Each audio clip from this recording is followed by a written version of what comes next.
chrono. Voilà, super. Bonjour à tous et bienvenue sur le stream. Nous sommes aujourd'hui le 15 décembre. Oui, nous y voilà. On est sur vraiment une fin de tout. Mais avant tout ça, on commence une émission et on souhaite surtout un anniversaire puisque le 15 décembre, c'est aussi l'anniversaire de Tron. Oui, Tron. Ouais, j'étais obligée de le dire. Tron, du coup, en français, parce que nous, on est un peu français. Voilà, Tron chez les Américains. Pas chez nous, 40 ans tout de même. Oui, on parle pas du dernier film qui est sorti, qui, lui, pour le coup, avait un air un peu plus moderne, un peu plus récent. C'est vrai qu'on a bien avancé avec tout ça.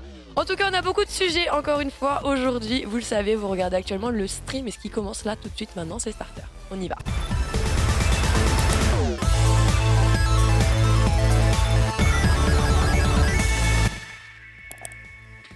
Bonjour à tous et bienvenue dans Starter. On le sait maintenant, pour que Laura regarde la bonne caméra, il faut lui donner la mauvaise. Et mais ensuite, je te jure, elle regardera. il m'a dit, c'est celle-là. Ça n'a jamais été celle-là, Lox, de l'histoire. Je te jure, du il y a début de 3 jours, il me Starter. dit, en fait, je t'ai pas dit, mais la bonne caméra, c'est celle-là. Tu veux Si, je jure, moi. juste un point qui peut t'aider. Celle-ci peut bouger, celle-ci ne peut pas bouger. Donc celle qui te fixe, c'est forcément celle qui peut bouger. Oui, mais Puisque tu n'es pas Du à coup- cet endroit-là. du coup, comme il m'a dit ça, bah évidemment, maintenant, je regarde là-bas. Mais il t'a dit de regarder celle-ci. Non, il m'a dit l'autre jour. Ah là là, Ça va, Lox? ça va. Ça va. On veut pas, c'est pas Ça grave. va. De toute façon, que tu sois de 3/4 ou de face, tu es magnifique, Lox, ne t'en fais pas.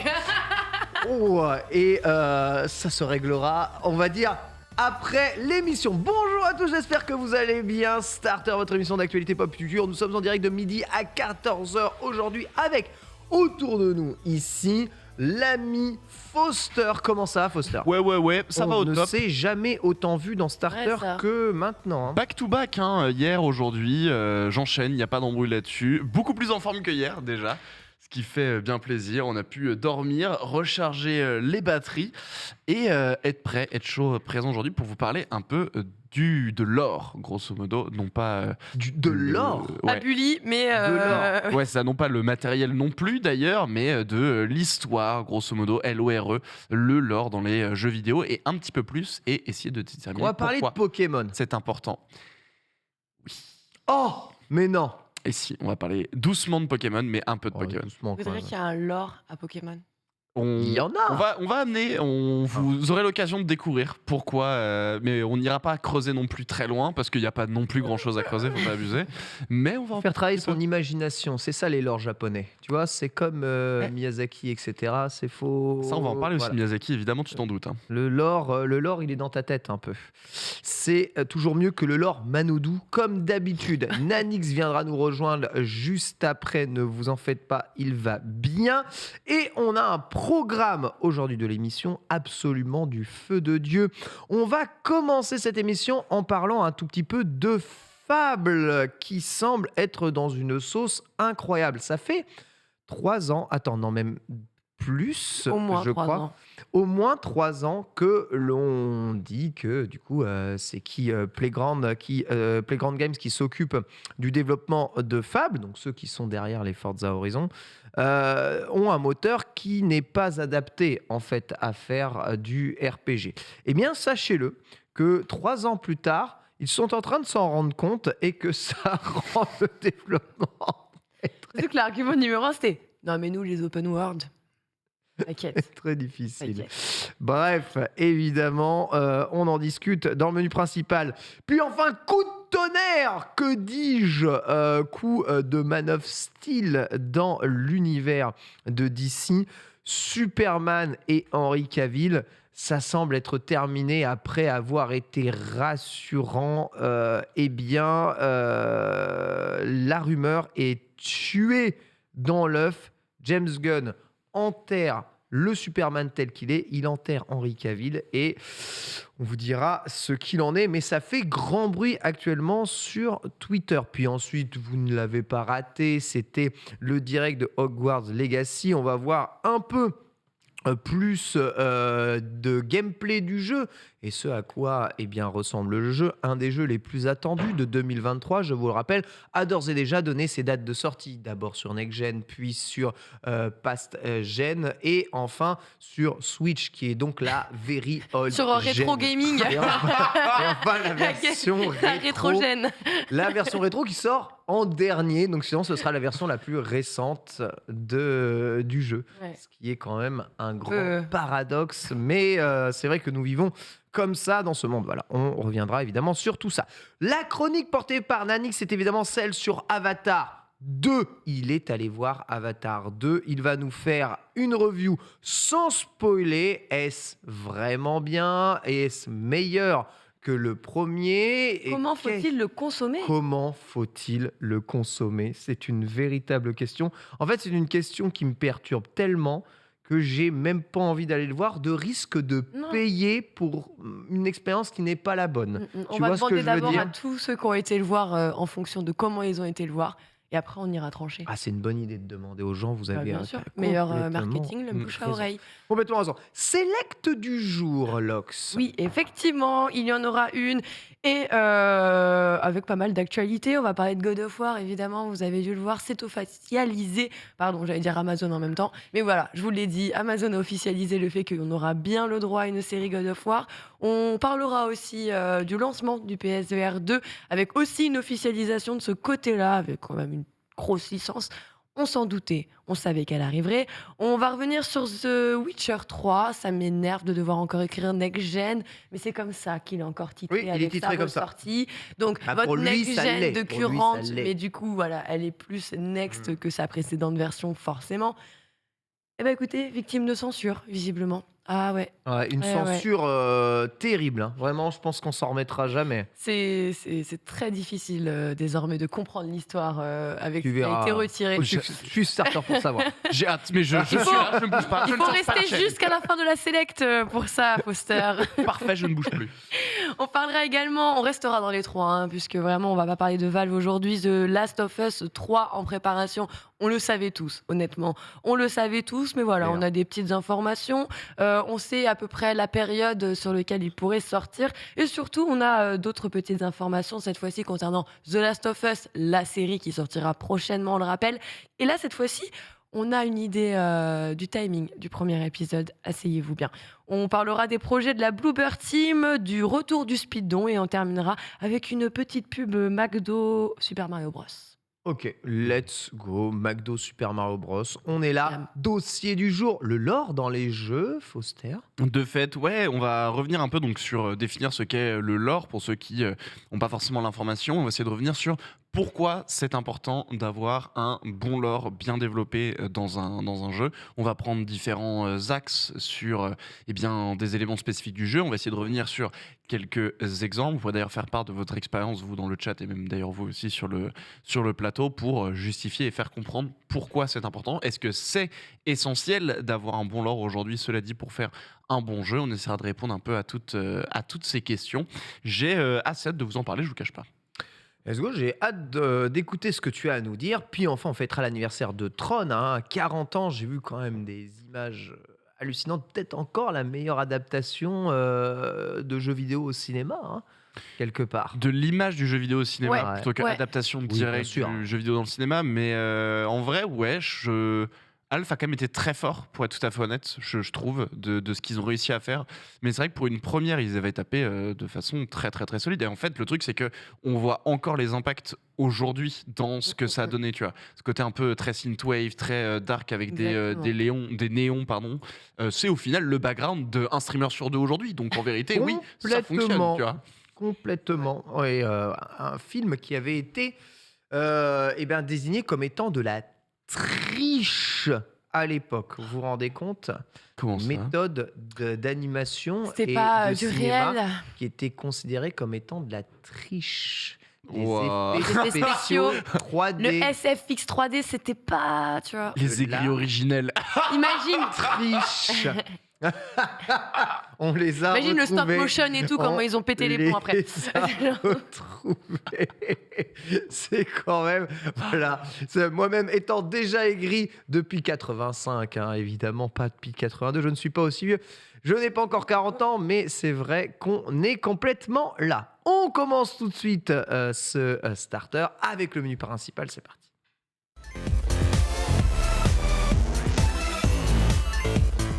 Broum broum, broum broum, tout à fait. Un menu principal absolument fou, puisqu'on va parler de Fable. Vous savez, le prochain RPG des Microsoft Studios, porté par Playground Games. Studio derrière Forza Horizon, vous l'avez compris. C'est un reboot qui a été annoncé en juillet 2022 avec un trailer. Je ne sais pas si tu l'as vu, ce fameux trailer. On voit une fée dans un champ magnifique qui finira par se faire gober par un crapaud. Hein. Tout le monde a vu, en tout cas, l'image de ce trailer. Il fait partie de l'ensemble des jeux présentés pour la promotion de la Xbox Series X. Il y a le jeu de Rare aussi, hein, qui lui aussi semble être un peu dans la mélasse.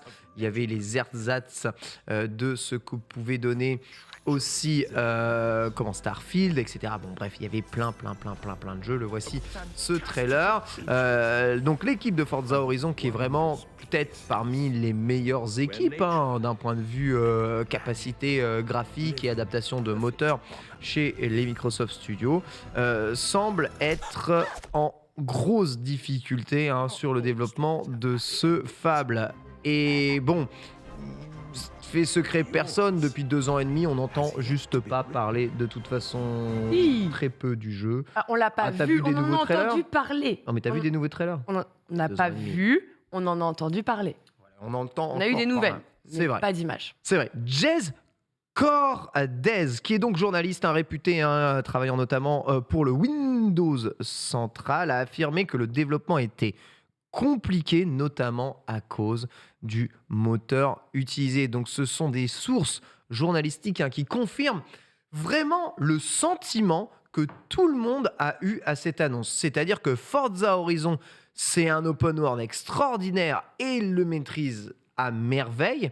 Mais bon sang, faire des jeux de caisse, ça n'a rien à voir à faire des jeux d'aventure en monde ouvert. C'est pas la même façon d'envisager les environnements, c'est pas la même façon d'envisager les collisions, c'est pas la même façon d'envisager un gameplay et comment est-ce que l'on génère du monde autour. Tu vois, une voiture sur la route, c'est pas comme des mobs qui peuvent popper, et être là et interagir avec vous. C'est très différent et vraisemblablement, le moteur est un peu mis en difficulté. Alors Microsoft aurait travaillé sur le Forza Tech justement pour pouvoir rendre le moteur plus adapté à un RPG occidental. Le hic, que si le moteur est parfait évidemment pour les jeux de course, eh bien malheureusement pour les RPG, ça continue de poser encore problème.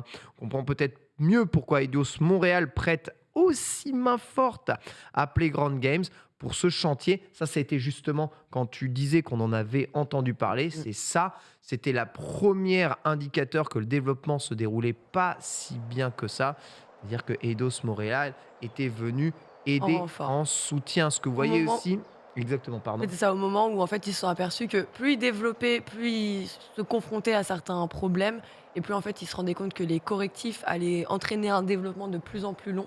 Et du coup, ça a juste continué. Donc en fait, la longueur du développement est beaucoup plus longue que ce qui avait été établi à la base. Alors pourquoi ici vous voyez ces images de décors magnifiques? Ce que vous voyez, c'est actuellement le Forza Tech avec des environnements qui justement servaient au Forza Horizon 4, il me semble, où les saisons étaient au cœur justement du jeu. Alors évidemment, ça rend des environnements absolument magnifique. On est sur un photoréalisme quasi parfait, mais voilà, peut-être pour un RPG, ça reste compliqué. Alors, garder le même moteur, quand bien même perdre énormément de temps pour un résultat qui, pour le moment, ne satisfait personne, était-ce une bonne idée selon toi, Foster? Ou Microsoft devrait-il un peu plus mutualiser et chercher les bons moteurs des bons studios qu'il possède? On pense évidemment peut-être un peu tous au moteur utilisé par Ninja Theory pour Hellblade 2, qui semble fonctionner à ravie pour rendre les environnements et le réalisme des zones.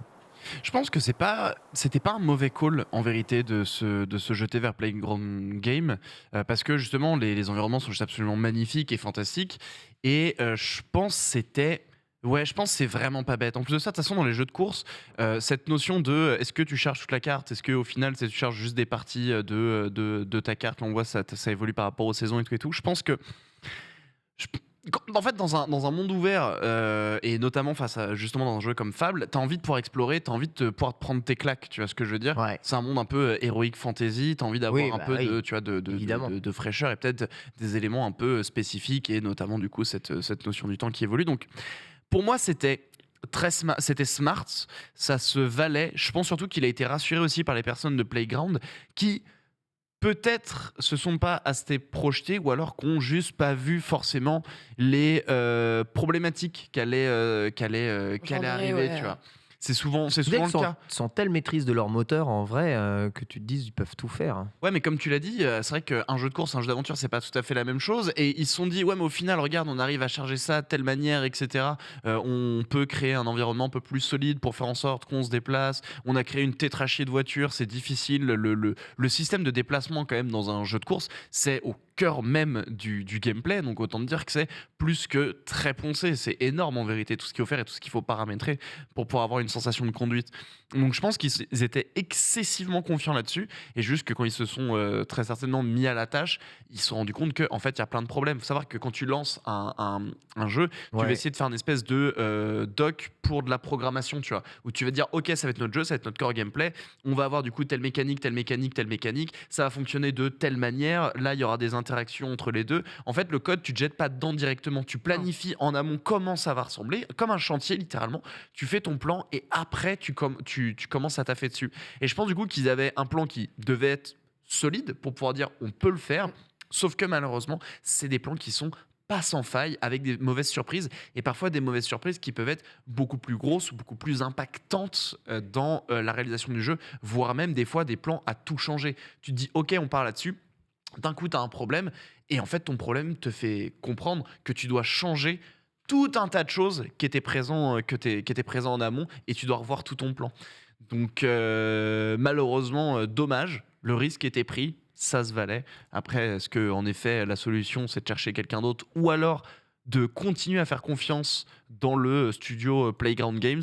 Ça, on n'a pas tous les détails en main véritablement pour prendre une décision. Après, si Playground Games peut en apprendre de cette expérience et peut rebondir pour créer des jeux différents de Forza, en vrai, let's go, tu vois. Alors, je viens de vérifier, hein, évidemment, on pense peut-être un peu tous, quand on pense à Fable, à des jeux comme The Witcher 3, des jeux RPG occidentaux d'aventure, évidemment en monde ouvert.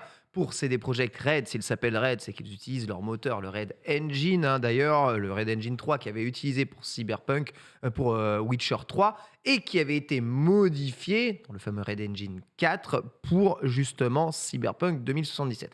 Alors que l'on passait d'un RPG à un autre RPG, on a vu les difficultés qu'ils ont eues d'adapter convenablement le Red Engine à des environnements beaucoup plus denses de ville et à un jeu à la première personne. Rien que ça, en gardant un genre relativement similaire, en augmentant la densité, ça a été énormément de difficultés pour eux de rentrer ça dans toutes les machines. Je suppose qu'en changeant de genre, les difficultés doivent être aussi extrêmement dures. Alors, dans le chat, ça signale, mais il faut arrêter d'en parler. Ça remet encore plus de pression sur les développeurs. Ça les stigmatise avant même qu'ils n'aient à vous proposer le jeu, ou ça crée la rumeur comme quoi le jeu se passerait mal d'un point de vue de son dev. Est-ce que tu penses que de parler de tout ça, Lox, ça enterre le projet avant même Bah non. que ce dernier ne sorte? Mais absolument pas. Et au contraire, moi, je trouve que c'est plutôt sain. Je préfère entendre parler de bon, bah oui, effectivement, on avance, on est dessus, on en a eu des nouvelles, on sait que ça continue. Maintenant, je préfère entendre ça que. Eh ben écoutez, on est carrément en retard, on est en train de faire cruncher tout le monde, tout ce qui se passe dans nos studios sont absolument tout sauf sains. On est en train de détruire des gens, des vies humaines, on les épuise et on les essore. Enfin non, clairement pas. Moi, je trouve qu'on renvoie même plutôt le sujet contraire de bah non, on se rend compte de voilà, on a des ambitions, on sait qu'un développement d'un jeu c'est très long, un triple A avec un open world c'est extrêmement long, Claire. et on préfère se dire voilà, prenez votre temps.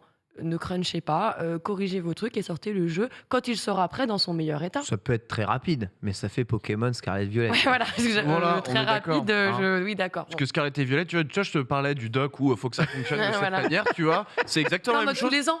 Ouais, mais en fait, ils sont jetés dedans, ils ont fait, bah là, il y a un problème. Ouais, mais ça fonctionne. Ouais, bah on laisse, tu vois. C'est bah, exactement Oh, ça. putain, on est fatigué.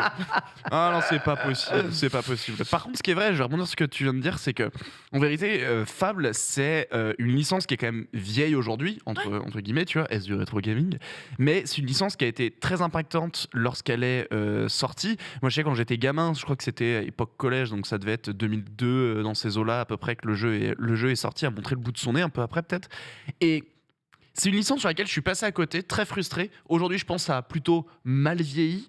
Et j'ai hâte, en vérité, de voir le retour Ouais, de Fable, Fable. Fable, il faut mettre un gros coup de dépoussiérant dessus. Hein, Ouais, c'est ça. Ouais. Mais Ça. du coup, prenez votre temps. En tout cas, je te rejoins à 100%. Et Juste ça prenez peut votre être temps, une quoi. licence. Enfin, tu vois, moi, je trouve, en tout cas personnellement, mais peut-être parce que aussi je connaissais Fable, donc ça allait me parler. Pour moi, c'est un très très très bon coup en termes d'impact, en termes, tu vois, de puissance pour Xbox, pour Microsoft, de dire nous aussi, on peut avoir une bonne licence qui représente quelque chose et tout. Là où on a plutôt l'habitude de, c'est plus ce type de jeu de PlayStation peut-être avec plus de narration, plus d'action et tout. Là, on est sur quelque chose de fort et comme ça date. Bah en fait, ils ont un coup à jouer parce que la plupart des gens ne connaissent pas vraiment Fable. Hmm. Ouais, C'est pas j'avais- mainstream. Complet, c'est vrai, mais je sais que des gens avaient beaucoup été marqués par ça. Mm. La Xbox 360 Qui connaissent. étant notamment une console qui était beaucoup moins chère que la PlayStation 3, elle est arrivée plus vite dans les foyers. Et Fable, ça a été un des premiers jeux qui utilisait un peu toutes les fonctions online RPG sur console et avec lesquelles tu pouvais créer des réseaux de potes via ta liste d'amis et discuter dans le jeu. Et en fait, je connais des gens qui passaient leur temps sur Fable comme un WoW, mais tu vois, version Ouais, ouais. console, dans lequel ils discutaient, ils se Mais retrouvaient t'as un ensemble univers, et quoi. jouaient C'est vraiment dans fédérateur. l'univers exemple de Fable. Vous voyez quelques images justement des anciens épisodes. Et oui, évidemment, il faut dépoussiérer, mais il y a quand même quelque chose à jouer. Et c'est vrai, bon là, on est sur la rigidité Oh, ça- cadavérique. hein. Et en vrai, c'était Et ok. que le à cadavre est à plus son mobile. époque, il était ok. Non, je suis entièrement d'accord. Et On est pas d'ailleurs, même des fois, j'ai tendance à dire que ce genre d'animation, bon, certes, ils font un peu dater, sont beaucoup plus réactives Mais et répondent vachement mieux que les animations ultra détaillées qu'on a aujourd'hui. sur le gameplay. Ouais. Parce que là, Et typiquement, ça c'est se ressent t'arrives, sur le gameplay, va tu va voir chaque personne du village, nanani, nanana, va récupérer ton goûter là. C'est genre- Bon, même si c'est- là, ça reste très rigide. hein. Oui, pour le moment, ça reste rigide, mais qu'est-ce que vous en attendez justement sur un retour de Fable? C'est là où ça m'intéresse quand tu vois un petit peu la proposition de l'époque. Tu vois Moi, un rafraîchissement un peu Je sur le voudrais gameplay. vraiment quelque chose qui ressemble assez à Witcher, mais en plus coloré, Ouais. plus frais et plus drôle, tu vois, un univers qui soit quand même un peu plus décalé, comme si, je sais pas, Witcher avait mangé Hearthstone, tu vois ce que je veux dire? Oui, je vois très bien. Voilà, j'ai Entre- pas, bah, j'ai pas de Witcher j'ai pas de meilleure image que ça. Qui s'est popé comme ça contre Voilà. un cartoon, quoi. Genre, Exactement. ok. C'est-à-dire un environnement qui est beaucoup plus féerique Ah, je vois. que n'est démonique, je sais pas comment on peut dire. Oui, bah, qui est comme très, The Witcher. très rustre, dans une Voilà, certaine façon. exactement. Oui. J'attends vraiment des couleurs. Enfin, franchement, Playground Games, ils font des couleurs magnifiques. La phrase de Alex Hansup qui est Where the Witcher Peggy 4. Genre, C'est exactement genre ça. un humour à la Shrek. Voilà, j'aime bien ce commentaire, un humour à la Shrek. Ouais. Mais tu vois, de Fable, moi, de ce que j'en avais vu de loin, parce qu'encore une fois, j'avais pas touché à ce jeu, pour moi, l'argument de vente principal, c'était une mécanique qui était très en vogue dans les années justement 2000, qui était quand tu fais quelque chose, ça a de l'impact sur le reste de l'environnement. Et de mémoire, corrige-moi si je me trompe, mais Fable, soit tu fais des bonnes actions et t'es Oui. gentil, tout va bien, soit Oui. tu fais de mauvaises Exactement. actions et tu deviens démoniaque, machin. Exactement. etc., tu vois. Écoute ton popo ou t'écoutes pas. Genre, Simple, efficace. Et en fait, moi, c'est cette mécanique-ci que je veux voir plus développée. Aujourd'hui, c'est beaucoup plus commun, on l'a beaucoup plus. Des moments où tu dois faire un choix un peu cornélien et qui va impacter le reste. Mais là, on avait dans Fable une notion qui était très manichéenne, donc très cartoonesque au final, en fait. Il y a C'est le ça. bien, il y a le mal.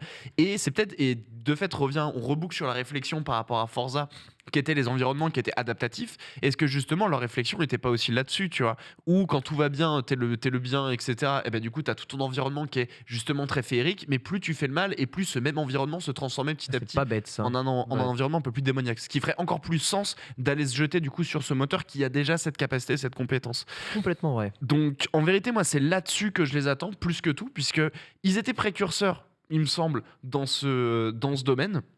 Après, le reste, c'est de l'aventure un peu classique, un peu voilà, cartoonesque, j'ai envie de dire. S'ils partent là-dessus, s'ils assument jusqu'au bout, de toute façon, tu vois le trailer avec la fée qui est toute mignonne et qui, d'un coup d'un seul, se fait bouffer par le crapaud. Et d'ailleurs, C'est humoristique, En fait, ça, on est c'est d'accord. humoristique. Bah- Et d'ailleurs, on voit le changement de lumière, tu vois. Ouais. C'est super coloré. Exactement ça. Et d'un coup, le crapaud, c'est sombre, tu vois. Alors, je vais faire l'analogie, mais tu vois, c'est un petit peu ce côté. Je reprends quelque chose qu'on connaît très décalé, les anti-héros, le désenchanté, tu vois. Genre, c'est tout cet aspect-là, et je trouve que c'est un pan qu'on n'a pas forcément Franchement, il n'y a plus beaucoup de jeux comme ça. exploité, suis complètement utilisé. d'accord. T'en vois pas énormément au cinéma, t'en vois pas énormément dans les jeux, t'en vois pas tout court en fait. Donc, pour le coup, je trouve qu'ils ont vraiment une carte à jouer, quoi.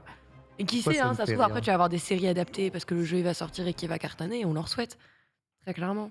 En tout cas, Mm. si ce côté humoristique n'est pas dans le jeu, je trouvais que ce serait très raté. Non, Ouais, non. c'est vrai, je suis Tu d'accord. mettrais pas un trailer comme ça Parce sans. que les jeux manquent d'humour hein, aujourd'hui. Non, puis en plus, c'est vrai que ce genre de jeu d'aventure, c'est pas des jeux que tu peux facilement filer à des gamins, tu vois. Mais avec un humour un peu Ouais. potache, au Ouais, final, mais les gamins alors, vont est-ce que jouer, t'as s'amuser pas à ça. remarqué. Alors, je sais pas si c'est une impression aussi, hein, les temps ont évolué. J'ai l'impression que justement, dès que les gens essayent de faire de l'humour dans les jeux, c'est mal perçu, Ouais. c'est mal compris. Ouais. Et au final, ils se font tellement tabasser que je me dis, en même temps, j'ai l'impression qu'on leur donne pas envie. Tu vois, genre un Ouais. Return to Monkey Island, Mm. typiquement, Ah tu oui, vois. j'avoue, c'est vrai. Genre, Ouais, enfin, j'avoue tous que- les jeux, Larry, les arts, tout ça, enfin, ça c'est encore un autre. Mais tu vois, genre, tout ce qui a un peu été tenté, j'ai l'impression que dès que tu essayes de les faire revenir aujourd'hui, ça ne passe plus. Genre, on t'attrape en mode, bah, t'es pas drôle. Alors que t'es en mode, bon, bah, peut-être que je t'ai pas fait rire, mais bon, c'est un peu fun quand On même. verra. C'est drôle l'humour, je trouve. C'est drôle. C'est marrant, On l'humour, en ouais, parlera on se marre ici, mais bien. justement, tout le monde cite Hogwarts Legacy. On va en parler justement bientôt. Tu sais, Harry Potter, ça commence. Parfois, c'est un peu bon enfant, bonne ambiance. Et puis, plus tu continues Harry Potter, Ouais, plus c'est sombre. Jamais tu te marres. Et puis, tu vois, c'est la tristesse du monde libre. Donc, C'est vrai, c'est vrai. comment va être ce Hogwarts Legacy? Est-ce qu'on va retrouver un peu Je l'ambiance pense bon pas enfant qu'on va et rigoler tout? là-bas, hein, genre. Ou est-ce que ça va être directement ultra sérieux, sombre? On verra. Bonjour mon petit Nanix, je t'en prie, installe-toi. Bonjour. Comment vas-tu? Ça va. C'est vrai, moi ça va. Avatar, tout ça. Bien. J'en parlerai dans la chronique, du coup. On parlera, mais on parlait un tout petit peu de Fable, justement. Et on va enchaîner avec le deuxième sujet, puisque tu es là, c'est parfait. Et Oui. parler de Superman. Ah bah. Superman qui a fait trembler la toile. Henry Cavill est actuellement en top tendance Twitter absolument partout avec Superman parce qu'il a fait une déclaration officielle suite aux propos de James Gunn signalant qu'il n'incarnerait plus Superman. Ça n'est pas des bêtises. Superman et Henry Cavill, c'est fini. James Gunn et la suite de Man of Steel, c'est terminé. Le DC Universe semble vouloir être reboot à l'infini. C'est pas ce que sous-entendait réellement James Gunn il y a quelques jours, mais il est revenu Mais- très fort en tapant du poing sur la table en disant vous avez mal compris ce que j'ai voulu dire. C'est terminé. Le Il a dit, DC je démentis les rumeurs, en fait, c'est fini. En vrai, il a pas vraiment dit ça. Il a surtout dit, en fait, la source qui a balancé, qui a un peu spoilé tout ce qui se passe du côté de chez Warner Bros. Discovery, c'est THR, donc The Hollywood Reporter. Et en gros, il a pris la prise de parole, elle vient à un moment où on parle de l'annulation de Wonder Woman 3. On dit que le film est au point mort. Certains disent que le film ne verra pas le jour. D'autres disent que Henry Cavill il a filmé un caméo pour apparaître dans le film The Flash, que le caméo pourrait être supprimé. En gros, on veut cut tout l'héritage de ce que Zack Snyder De avait Zack fait Snyder, auparavant, donc de la Justice League, tout ça. Et que Man of Steel 2, qui avait été plus ou moins annoncé au moment où Henry Cavill annonce qu'il reprendra son rôle de Superman et quitte du coup la production The de Witcher. The Witcher, c'était pas si acté que ça en fait, Un et qu'il truc de fallait ouf. qu'on discute avec toutes les différentes parties. Et en fait, quand James Gunn a pris la parole, il a dit en fait, ce que dit THR, il y a du vrai, mais il y a aussi du faux. Frérot, nous sommes jeudi, une semaine après l'annonce des révélations, pour l'instant, tout ce qui est sorti est vrai. Patty Jenkins s'est exprimée notamment il y a de ça quelques heures pour dire oui, je vous annonce bien que je ne réaliserai pas Wonder Woman 3 et que le film, au moment où on se parle, est au point mort. Mais je ne pars pas, hein, c'est juste qu'on a des divergences de point de vue. En réalité, elle a présenté son scénario au duo James Gunn, Peter Safran. Ils ont rétoqué son scénario en disant voilà, c'est pas du tout ce qu'on veut mettre en place. Je rappelle que le premier Wonder Woman a plutôt bien marché. Ouh, ça va le premier. Wonder oui. Woman 1984 est une catastrophe. Donc, et surtout, le 3 est annoncé quelques jours à peine après la sortie du 2. Donc en mode, on est très confiant du côté de chez Warner, mais le film marchait pas tant que ça, donc voilà. On rappelle que James Gunn confirme qu'ils sont bien en train de travailler sur le script futur Superman, mais ça n'est pas Henry Cavill. Il ajoute même qu'il aurait peut-être un rôle dans le futur DC Universe pour Henry Cavill, mais qui ne serait pas celui de Superman. Henry a lui-même réagi sur Instagram en ayant fait un post complet, et c'est lui qui fait beaucoup évidemment réagir, que je vais vous lire avec une traduction sommaire. Après que le studio m'a demandé d'annoncer mon retour en octobre, hein, donc il précise, c'est public, c'est le studio lui a demandé en octobre d'annoncer son retour. Juste après Black Adam, exactement.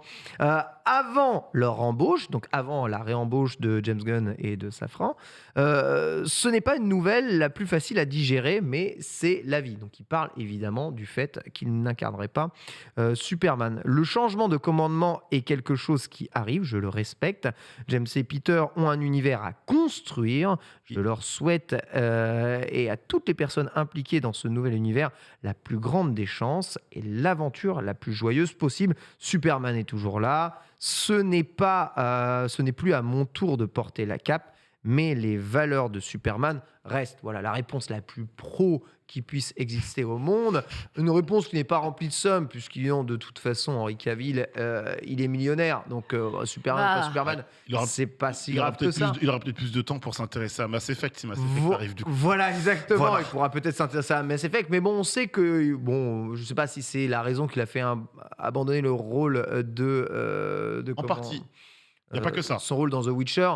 Mais voilà, ça reste quand même, à mon avis, une petite déception pour lui. D'autant plus qu'il incarnait bien Superman. Et lui-même le disait, c'est peut-être pas le Superman idéal auquel il jouait, mais il avait bon espoir que son perso retrouve un rôle meilleur. Tu vois. Ken, en vrai, la news, elle est dramatique. Parce qu'au mois d'octobre, quand Black Adam n'a pas le succès que Joe Johnson et Warner auraient aimé qu'il ait, mais ça, c'est un autre débat. Mais lorsque le public aussi, 84% de mauvaises nouvelles. Mais tu vois, quand Henry Cavill il annonce qu'il va reprendre le rôle de Superman, ça fait la une partout. Et en fait, les gens étaient en mode, en fait, c'est un peu l'acteur qui a eu droit à son film. Le 2 a eu droit à son deuxième film, et on aurait bien aimé avoir la suite de Man of Steel, quoi. Batman vs Superman, c'est pas vraiment la suite de Man of Steel, quoi, tu vois. T'es déjà dans le projet Justice League, t'es déjà dans un univers connecté. On voulait bien manger encore du Henry Cavill en Superman, et surtout, c'est un acteur que le public aime beaucoup. Ouais, il a énormément de fans. Il incarne bien le perso. Quand il annonce qu'il n'incarnera plus Geralt de Rive dans The Witcher, qu'est-ce qui se passe aussi? Pareil, tout sur Internet, début de pétition. Donc Henry Cavill, c'est un acteur bankable, et en fait, le public l'aime beaucoup. Il a une grosse cote de sympathie. Donc en octobre, tu annonces que tu reprends le rôle de Superman. 2 mois plus tard, tu annonces que tu reprends plus la cape. Non mais, je veux dire, en fait, le truc, c'est que c'est un peu une blague, quand même, le DC Universe. Ce qui se passe du côté du DC Universe, c'est juste dramatique. Alors après, encore une fois, là où moi je mets un petit bémol, c'est qu'aujourd'hui, le duo qui est en place veut tout casser pour tout rebrander, tout réorganiser. Hein. Leur plan, c'est une refonte, mais... Voilà, leur refonte cinématographique, c'est sur 8 à 10 ans. C'est en gros un projet sur 8 à 10 ans, donc c'est énorme. Malheureusement, des gens vont payer les pots cassés. C'est juste qu'il n'y a pas quelqu'un pour dire Henry, tu vas peut-être pas tweeter. Ça fait beaucoup de millions jetés par la fenêtre, exactement. non? Henry, tu vas peut-être pas communiquer parce que tu n'as pas signé de contrat. Hein. C'est pas sûr. Hein. Puis on n'a pas de réalisateur. Puis on n'a pas de script. Donc t'emballes pas, frérot. Puis les médias, doucement. C'est juste que voilà, tout le monde s'est emballé il y a 2 mois pour se faire calmer 2 mois après, quoi. Ça, c'est vrai. Du coup, terminé pour Henry dans le rôle de Superman. Évidemment, peut-être que DC Universe a un vrai rôle à jouer. Hein. Sa licence Batman se porte plutôt bien et tout ce qu'il y a autour de l'univers de Batman semble assez fonctionner. Et Marvel semble avoir un petit coup de mou dans sa phase 4. Il y a peut-être un coup à jouer avec quelque chose d'assez cohérent. Mauvaise nouvelle pour toi, comme pour 89% du chat, ou vraiment OSEF complet? Gros somme. En vérité, gros somme. Pour le coup, moi, j'ai découvert cet acteur en regardant la série The Witcher, du coup. J'ai pas fait les jeux, je découvre la série, j'aime bien la série, j'aime bien l'acteur, j'aime bien le Geralt of the Rive, il est super chouette. J'apprends qu'il arrête, je fais putain, c'est relou. On apprend que justement, il va peut-être partir sur d'autres projets. Je fais bon, en vrai, frérot, mets-toi bien, fais-toi plaisir, tu vois. Pour qu'après, justement, il fasse ce tweet du ouais, salut, je fais Superman. Tu fais ok, d'accord, méga cool. Le mec se met bien, le mec est vraiment heureux. Pour après, en effet, dire bah, en fait, non. En vérité, moi, j'ai juste trop le seum pour lui, tu vois. Genre, c'est super frustrant. Ouais, on va trouver d'autres acteurs, machin, etc. Mais c'est un mec qui était au bon endroit, au bon moment sur des séries qui étaient un peu clés. Il faisait le taf, tu vois. Et se dire qu'en plus, c'est un mec qui s'était énormément donné pour des rôles clés, notamment du coup celui de Geralt, et qu'il abandonne. Donc à croire. Même celui de Superman, en vrai. Hein. Ça m'étonne pas trop vu le background du personnage. Donc en vrai, somme pour lui. Gros somme pour lui. Plus que pour le reste, quoi. Bah, moi, j'ai somme pour lui, puis somme pour les fans de DC. Parce qu'il mange pas très bien ces dernières années, même si on parle beaucoup de The Batman ou de Jokers, des projets un peu. Il mange que clim sur clim en ce moment. Bah, c'est des projets standalone, hein, de tout ce qui va être un peu connecté, c'est pas fou. Et puis surtout, ça pose, je voyais ça écrit dans le chat et j'y pensais quasiment en même temps, mais ça pose de gros problèmes de cohérence. On va pas spoiler, mais par rapport à des projets déjà mis en place. Donc, en fait, c'est juste à un moment donné, faut réfléchir aux décisions qui sont prises. Et même, je trouve que c'est une annonce qui arrive beaucoup trop tôt. Dans la façon de faire, t'imagines, ils sont même pas au début du processus de l'écriture du prochain film Superman. Et ils annoncent déjà que ce sera pas le même acteur. Entre écrire le script, trouver le réalisateur, réaliser le film, on n'entend pas parler du prochain Superman avant 2 ou 3 ans. En fait, qu'est-ce que tu fais du Superman ? En fait, qu'est-ce que tu fais aujourd'hui du Superman d'Henry Cavill ?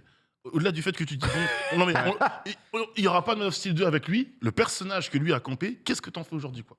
Quel héritage reste, etc. Et tu peux dire, ouais, je rase tout, il est quand même présent dans certains projets, qu'est-ce que t'en fais ? Ce que j'allais dire, ils n'avaient pas fait, on va pas trop spoiler, mais je l'ai lu et je l'ai même pas vu, mais bon, je le vois poser quand même pas mal de fois dans le chat. Il y a visiblement des trucs qui sont sortis avec des scènes post-génériques. Bah, déjà, en fait, est-ce que ça a un sens du coup d'avoir des scènes post-génériques, essayer de te créer des transitions et du lore qui vient se croiser pour te dire ah ben en fait, oublie, on reboot. Un truc que je peux dire qui n'est pas sorti, pour The Flash, logiquement, il a tourné des scènes pour The Flash. Ouais. Donc, il était censé. Il va être supprimé, il va pas être supprimé. Et voilà. Et ce que sortait THR il y a une semaine, c'est que. Une semaine et demie, une semaine, ouais. C'était que ce caméo-là risquait de sauter comme. Il n'y avait pas que lui, hein, comme d'autres personnages qui avaient un caméo dans ce film pour rendre le truc plus unilatéral et plus conforme. Et surtout, aujourd'hui, à quoi ça sert d'aller voir ces films de chez DC qui semblent connectés à l'univers de Zack Snyder, sachant que l'univers de Zack Snyder n'existe plus. Et tu vas pas me dire que c'est The Flash qui va tout terminer ou tout reboot. Franchement, surtout quand tu vois les problèmes qu'il y a eu avec Ezra Miller, t'es même pas sûr et certain. Tu sais pas comment ils vont réussir à tout vraiment bien remettre en. Après, tu vois, la seule bonne chose qu'il fallait faire, si tu fais revenir Cavill, je pense que d'une façon ou d'une autre, il fallait que Snyder soit associé à un des projets en cours. Comme Warner avait aucune intention de faire revenir Snyder et que je pense que lui aujourd'hui il a réussi son coup de force avec sa version au ciné, il part en grande pompe, etc. Regardez ma version, tout le monde l'aime bien et allez vous faire foutre quelque part. Ouais. Faut tout raser. Mais quand tu rases tout, il y a une façon de faire. Là, elle est catastrophique, je trouve vraiment. Alors 2 mois après, quoi. Alex Thunder dans le chat nous dit un petit flashpoint de Flash et puis hop, c'est bon, voilà, on marche Pourquoi vite, pas. on se retrouve dans notre univers et puis les réalisateurs ils se retrouvent là pour niquer. C'est pratique en vrai. C'est pratique, mais tu sais, les comics, c'est pas plus compliqué que ça aussi, des fois. Donc, c'est la vie. C'est moins cher. Il n'avait pas tort, on va pas la reciter, mais il y en avait qui disaient ouais, tout cet argent vendu, c'est n'importe quoi, ce scam des super-héros, tout cet argent, il n'a pas tort. Qui pour incarner Superman toi à la suite? Ouais, toi, moi. Bah ouais. Je sais que j'ai la carrure, mais je suis en bleu. Ouais. Là, je suis Gorman actuellement. Mais j'ai hâte de voir Superman. En vrai, tu ferais bien Superman. J'avoue, t'as un c'est petit comment truc. qu'il se tient comme ça. Il faut. Et là, je suis. Comment il s'appelle Clark Kent. Clark Kent. Non, mais là, j'ai hâte de. Ta collègue journaliste. Et là, comme ça. Et là, comme ça, Superman. Non, mais j'ai hâte de te voir arriver en vélo sur les scènes de Il n'y a guerre. pas de super-héros à vélo à part Bullet Rider, c'est trop triste. Et puis, tu sais, dans le descriptif, entendre point faible, trop fort.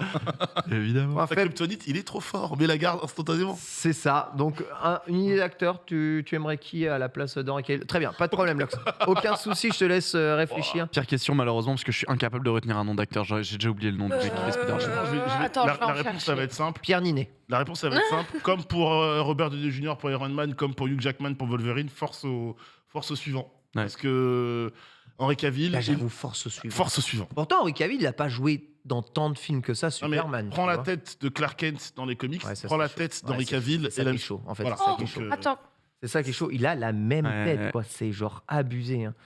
Genre abusé. Mais bon, vous savez, Le, la le- magie le- du le- cinéma. le chat cite quelqu'un, je pense à qui fait pas un peu Xonem974, Superman? qui cite Ça peut Brendan Roos, qui avait incarné Wolf, pardon, qui avait incarné notamment Clark Kent pour Superman Returns. C'était pas mal comme casting.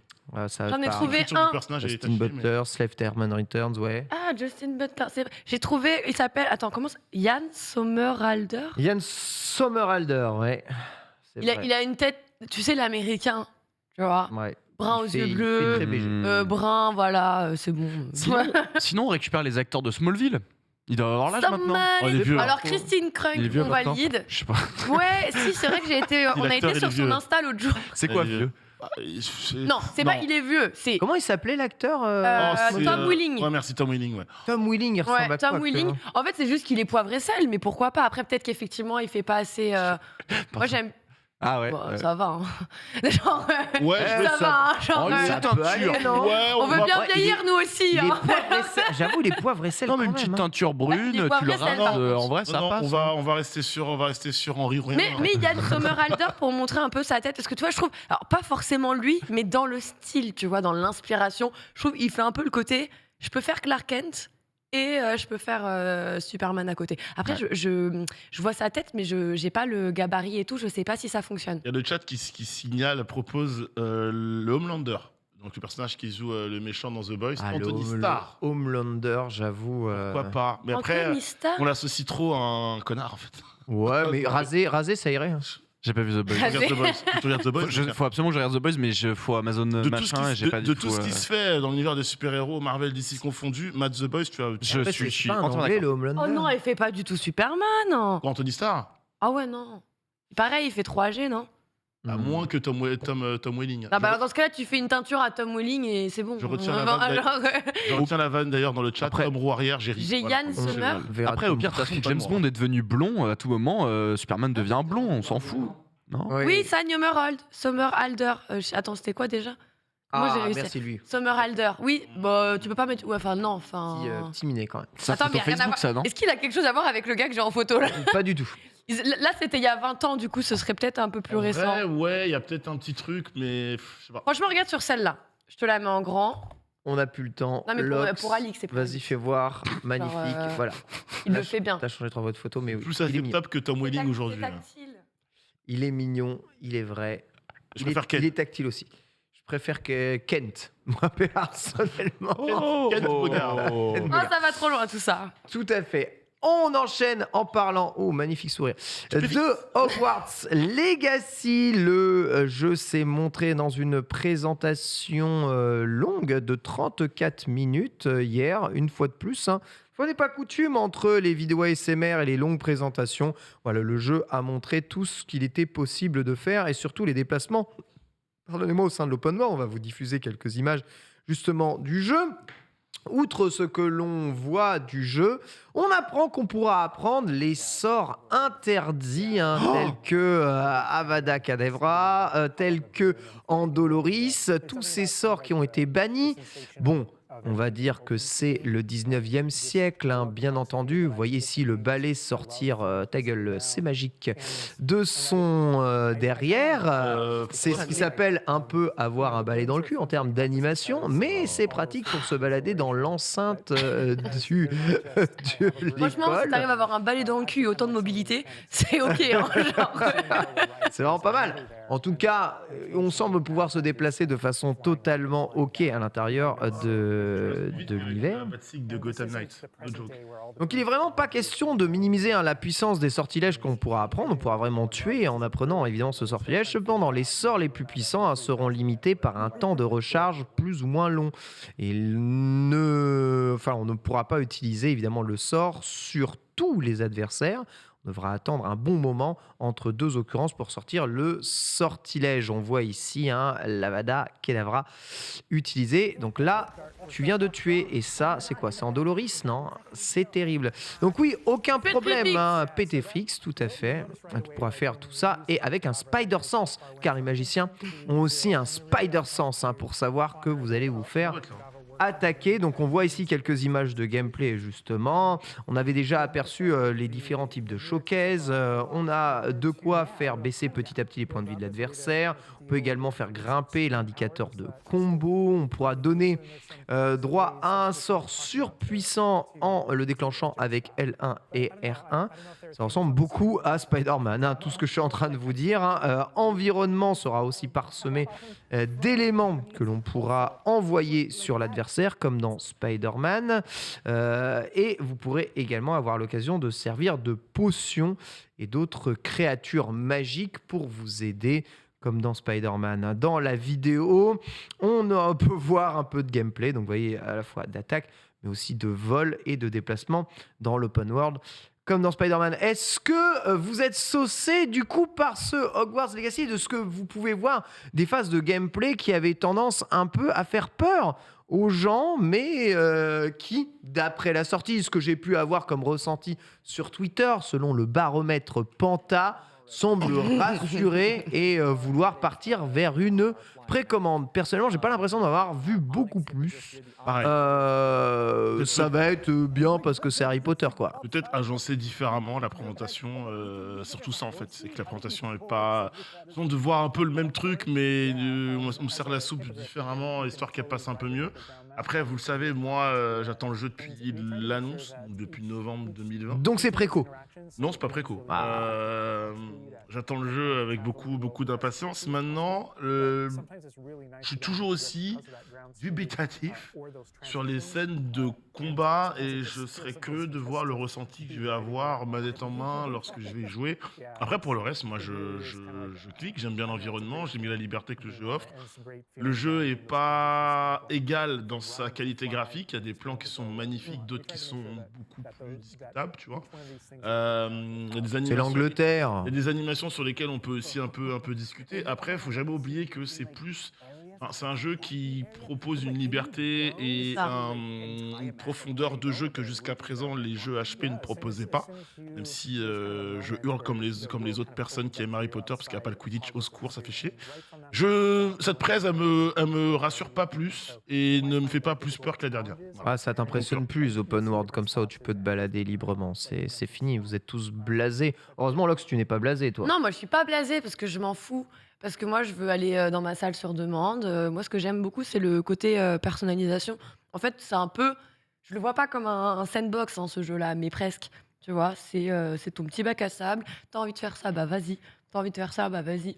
Mais moi je pense que je serais plus du type à aller dans ma salle sur demande, aller m'occuper de mes petites créatures. Après je vais aller tabasser des petits élèves. Puis après genre voilà quoi. Tu Très vas, bien. tu vas aller Chacun sa bully.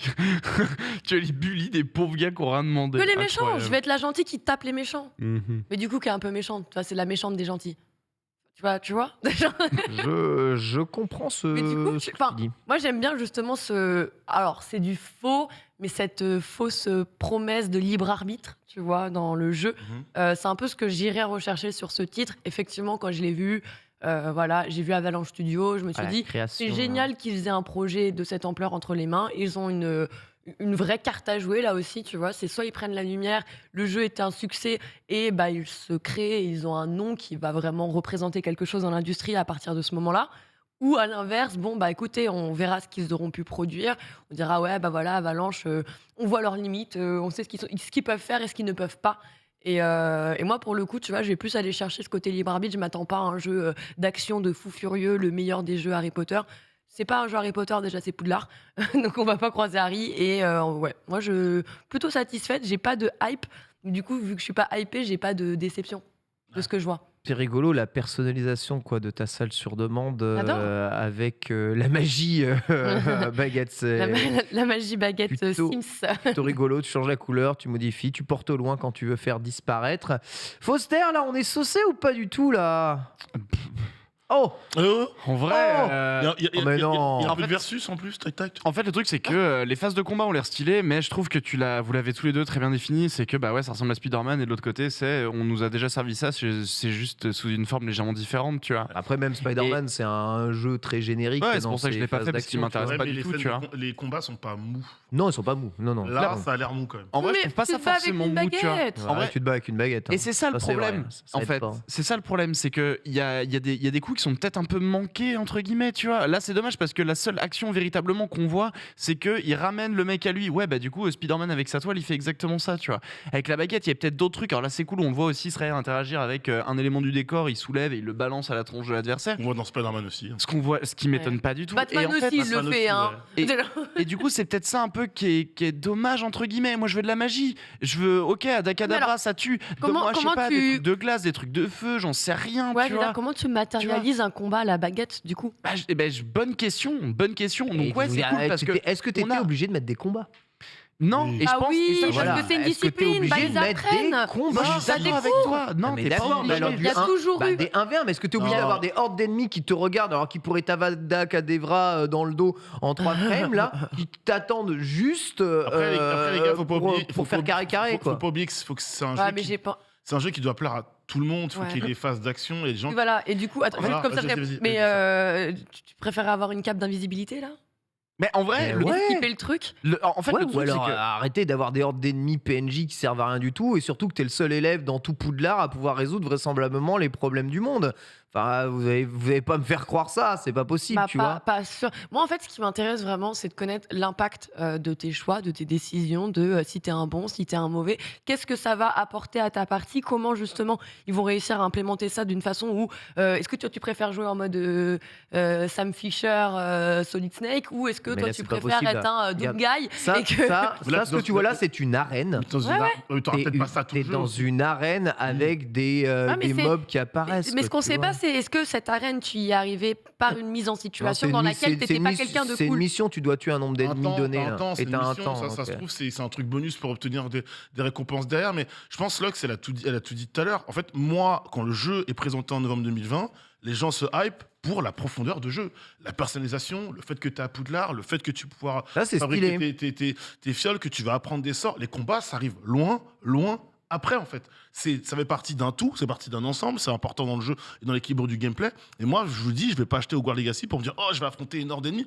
Évidemment que les combats vont être importants dans le jeu et j'aimerais bien qu'ils soient bien stylés et que manette en main, j'ai un bon ressenti, mais moi, c'est pour tout le reste, en fait. Ah, mais C'est c'est pour cool ça. d'utiliser Ah, des ça sorts, mais m'intéresse. c'est vrai que les sorts de magiciens sont plus des sorts pratiques. Alors évidemment, t'as les défenses du mal et on n'est pas dans la même époque, mais voilà, tu vois jamais d'action. En fait, mais ça, autant, le bail, c'est qu'en fait, moi, ça m'a pas convaincu, tu vois. Ouais. C'est que ça m'a pas convaincu. Le truc, en fait, c'est que justement, je trouve qu'on a une possibilité qui est relativement tué, là. énorme. Là, pour le moment, le seul truc qui m'a fait kiffer dans ce que j'ai vu, c'est la Ouais. balade à- d'autres Non, d'hippogriffes. Non, sur le balai, Le tu griffon vois. sur le balai, ouais. Littéralement, tu vois, Ok. parce que t'as la notion un peu, tu vois, qu'il y a, tu sais, il y a Et une là, petite tu vas sensation de pouvoir vitesse, découvrir des d'ouverture, endroits de- que t'as jamais fait dans un jeu. Mais, Ouais. très Est-ce que bien. c'est pas ce qui va. Enfin, tu vois, moi, je le vois un peu comme ça. Et pour revenir justement sur les combats, là où bah, malheureusement on n'a pas eu le jeu, donc on peut pas le savoir exactement. Mais de ce que j'ai compris, tu vas vraiment pouvoir donc personnaliser tout. Et donc, pareil, sur tes skills et tes spells, et ben en fait, en fonction de toi, ce qui t'attirera le plus, les cours qui pourraient justement le mieux te convenir, normalement, tu es censé aussi pouvoir mettre tous tes points sur ta force, ta puissance, tel type de magie, tel type de sort. Donc, Et à en fait, voir aussi si ça peut changer la mécanique. En fait, tu vois, c'est ça moi, qui me pose problème, c'est qu'en fait, aujourd'hui, on parle d'une licence qui s'appelle Harry Potter avec Ouais. des mots génériques. Et moi, c'est ça qui me fait péter un câble, en fait. Mhm. Tu vois, c'est, j'entends, bah ouais, tu pourras mettre des points dans tel spell, des points dans tel truc, des points. Et en fait, montre-le-moi, tu vois. Montre-moi un truc qui me fait dire, putain, mais ça, c'est ils- Harry Potter. ça, et ils me l'ont prend, montré. tu vois. Ils l'ont Ça, ils l'ont avant. montré, Ils par l'ont contre, hein. montré, ils l'ont- Mais ils Quand ont il y a montré eu quoi, la grande juste un- conférence de une demi-heure, oui, en ils fait, l'ont ils te montré, montraient justement, Un skill tree. en gros, par exemple, si toi tu Ouais, préfères c'est ça. Mais ce qu'ils ont concoction montré, des les- potions, oui, Mais ce qui t'as montrait les l'arc. conséquences, en tu vois, gros- du skill tree. Moi, c'est ça qui Mais m'intéresse. ça, tu vas- C'est ça- pas juste le skill tree, Ouais. en fait. Mais regarde, Oui, ouais. ça, tu le découvres, je suis d'accord. faut garder un peu On est- un peu de. on est d'accord. Pas trop montrer Et, non plus, je et c'est pense. pour ça qu'aujourd'hui, moi, ce qu'on m'a présenté, en Ouais. fait, ne me donne pas envie, parce qu'on me montre des éléments qui sont trop génériques dans le milieu de jeux vidéo et pas assez de Ça reste l'Harry très Potter, étrange, mais tu si vois. on regarde le public, hein, lui qui était hype à plus de 77% lors de la dernière présentation, ne l'est plus qu'à 55%. Et j'ai l'impression que plus on avance, moins ce jeu est attendu. Plus on en montre, Après Ken, c'est un moi, jeu. jeu est attendu? C'est un jeu qui a 2 ans, qui devait arriver très vite après la sortie des consoles next-gen, de la PS5, parce que, encore une fois, la com était sur PlayStation. Donc, moi, je me suis fait avoir comme les autres. J'étais persuadé que c'était une exclu, pas du tout. Le jeu arrive loin, donc il y a d'autres choses. Et puis aujourd'hui, regarde, l'année prochaine, Hogwarts Legacy, il n'a pas un boulevard devant lui. Il y a des jeux incroyables qui arrivent l'année prochaine. Donc le jeu va être en concurrence frontale. Là où 1 an auparavant, il avait un boulevard devant lui. Les attentes des gens aussi ont évolué. Moi, personnellement, ce jeu, je l'attends toujours autant que lors de son annonce en 2020. Ouais. Mais c'est vrai qu'il faut reconnaître que tu as du Diablo 4, tu as du Zelda, tu as du Breath of the Wild, Tears of Kingdom On va qui bien arrive. manger, du coup, on sera pas déçus. Exactement. Ouais. Donc, Pareil, je l'attends beaucoup, mais c'est vrai que les combats, j'aurais pu m'en passer. En fait, je pense que c'est un jeu qui parviendra à se définir beaucoup mieux lorsqu'il sera sorti. Cela dit. Je pense que, pour rebondir sur ce que tu disais, Yannick, sur le fait qu'on garde un peu de secret, je pense que c'est un jeu qui se définira mieux et qui prendra plus d'ampleur le moment où il sera sorti. Les gens pourront mettre véritablement leurs mains dessus et qu'on pourra véritablement se rendre compte. Franchement, c'est cool. Et déjà, on n'a jamais eu de jeu Harry Potter comme ça, aussi fou et représentant autant Poudlard et ses alentours. Et rien que ça, c'est quand même déjà assez extraordinaire. Certains pourront même, comme vous le voyez, s'en contenter. Nous allons passer à la première chronique. Et c'est évidemment la critique de Avatar 2 par Nanix. It's time. oh non, je suis pas prêt. Oh, il n'y a pas de jingle. jingle C'est pas le bon jingle, mais c'est pas grave. Tu fais partie du menu principal, Bonjour. Nanix. Bonjour. Alors là, attention, sache que énormément de personnes te regardent, t'écoutent, parce que hier, personne n'est allé au Cinoche parce qu'il y avait d'autres choses à foutre. Et- Vous pouvez y aller l'après-midi, c'est ce que j'ai fait moi. Hein. Je transmets juste un message. Par pitié. Ça a été dit, mais, Non, mais sans pas de spoil, évidemment. Non, il n'y aura pas de spoil. Je vous rassure, Évidemment. il n'y aura pas de Vous connaissez Nanix, c'est un gars sûr. Il n'y aura pas de Franchement, spoil. à part la scène de fin, il vous spoilera rien. De Je ne À part spoilerai, la conclusion du... je ne spoilerai toute façon, il n'y a pas évidemment. d'histoire dans le film. rien. C'est pas Mais grave, oui, vous en c'est faites Oh, hop, pas. hop, hop. Je t'écoute. Bien, merci.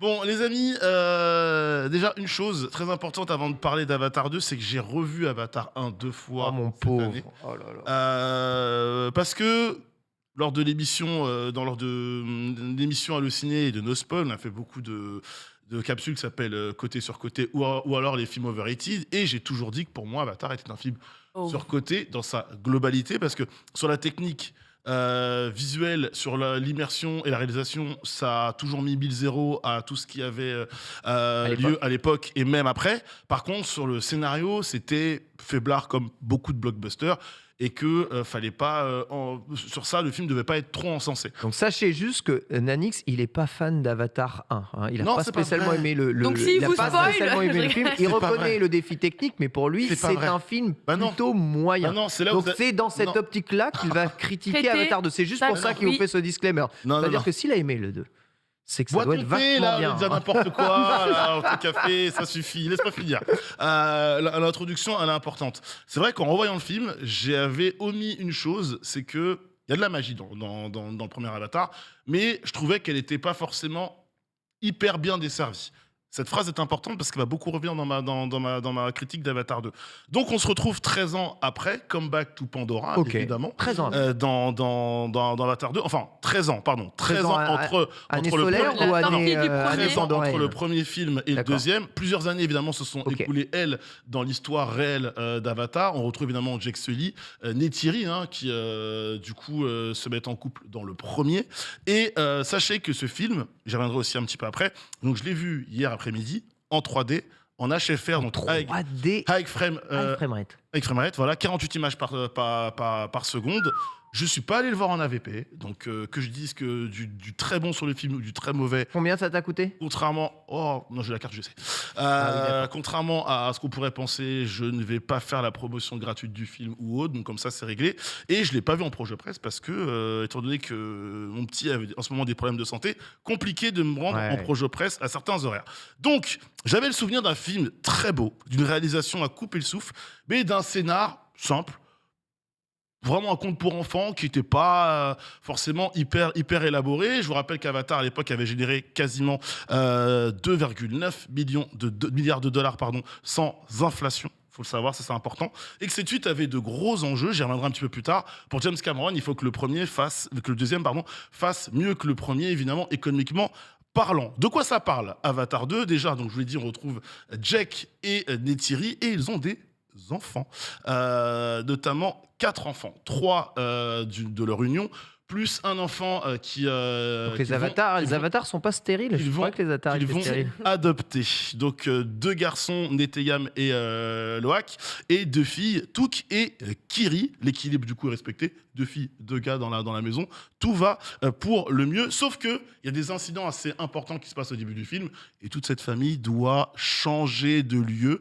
Ils habitent dans la forêt. Ils vont du coup habiter près de l'eau et rencontrer une Ils habitent toute près nouvelle... de l'eau. Ils vont rencontrer littéralement sur l'eau d'ailleurs. Non. D'accord. Ils vont rencontrer Maison une toute- sur pilori. Vous verrez. D'accord. Nouvelle habitation, nouvelle culture, nouveaux lieux, nouvelle faune et flore, et évidemment, nouvelle tribu. Il va falloir s'adapter, se faire accepter, et aussi comprendre un petit peu le nouvel environnement dans lequel ils vont évoluer. Déjà, première chose, c'est ce que je lis littéralement, ce que j'écris, c'est beau, putain que c'est beau. Avatar 2, c'est certainement ce que j'ai vu de plus beau dans ma vie au cinéma à l'heure actuelle.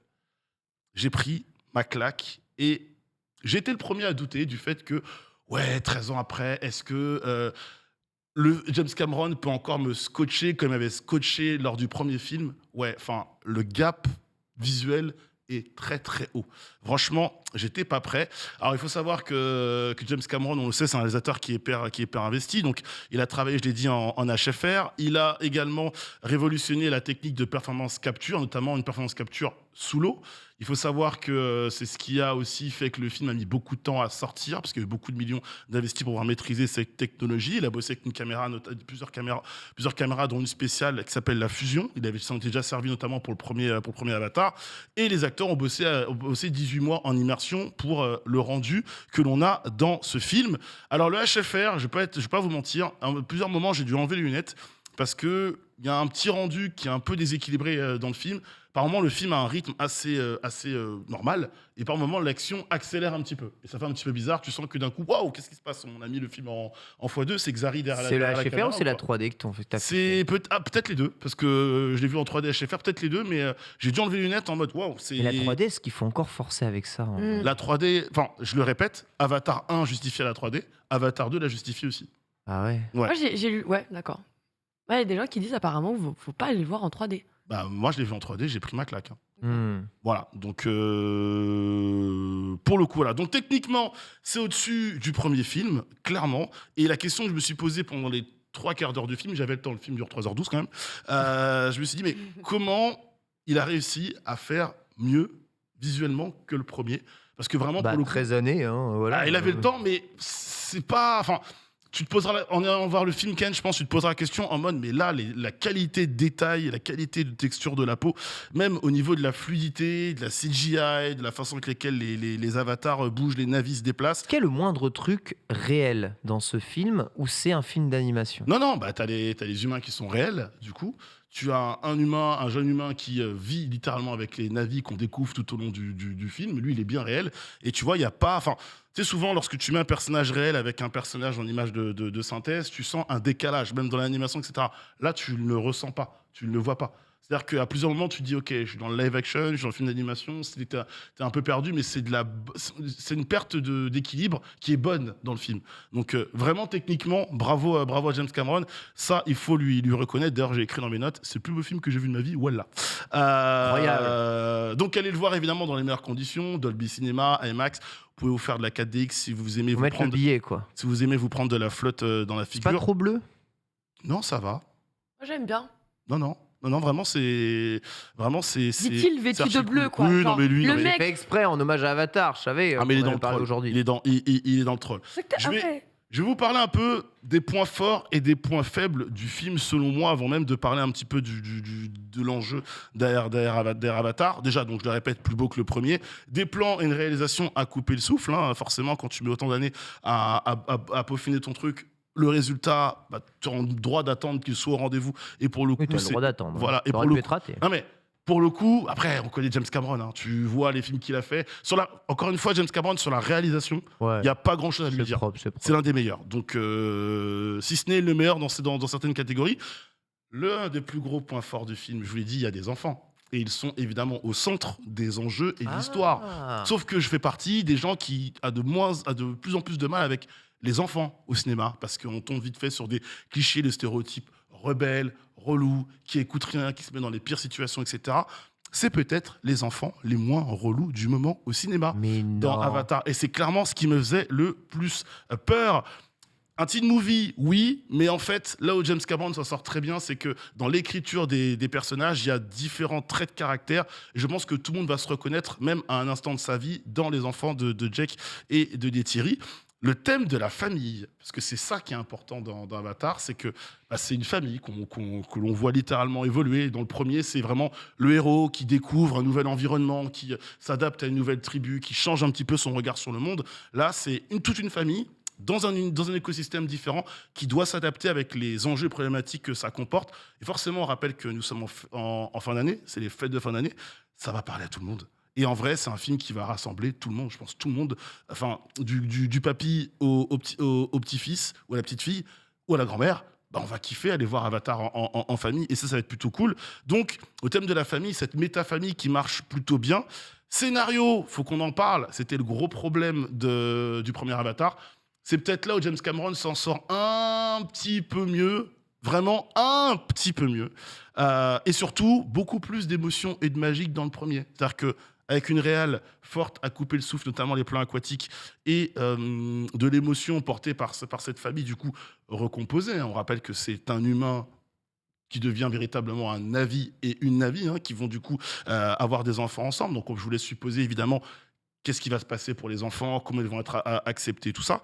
En vrai, là, tu franchis un cap en termes d'émotion. Je sais que des collègues ont lâché une, deux petites larmes pendant le film. Je vois très bien à quel moment.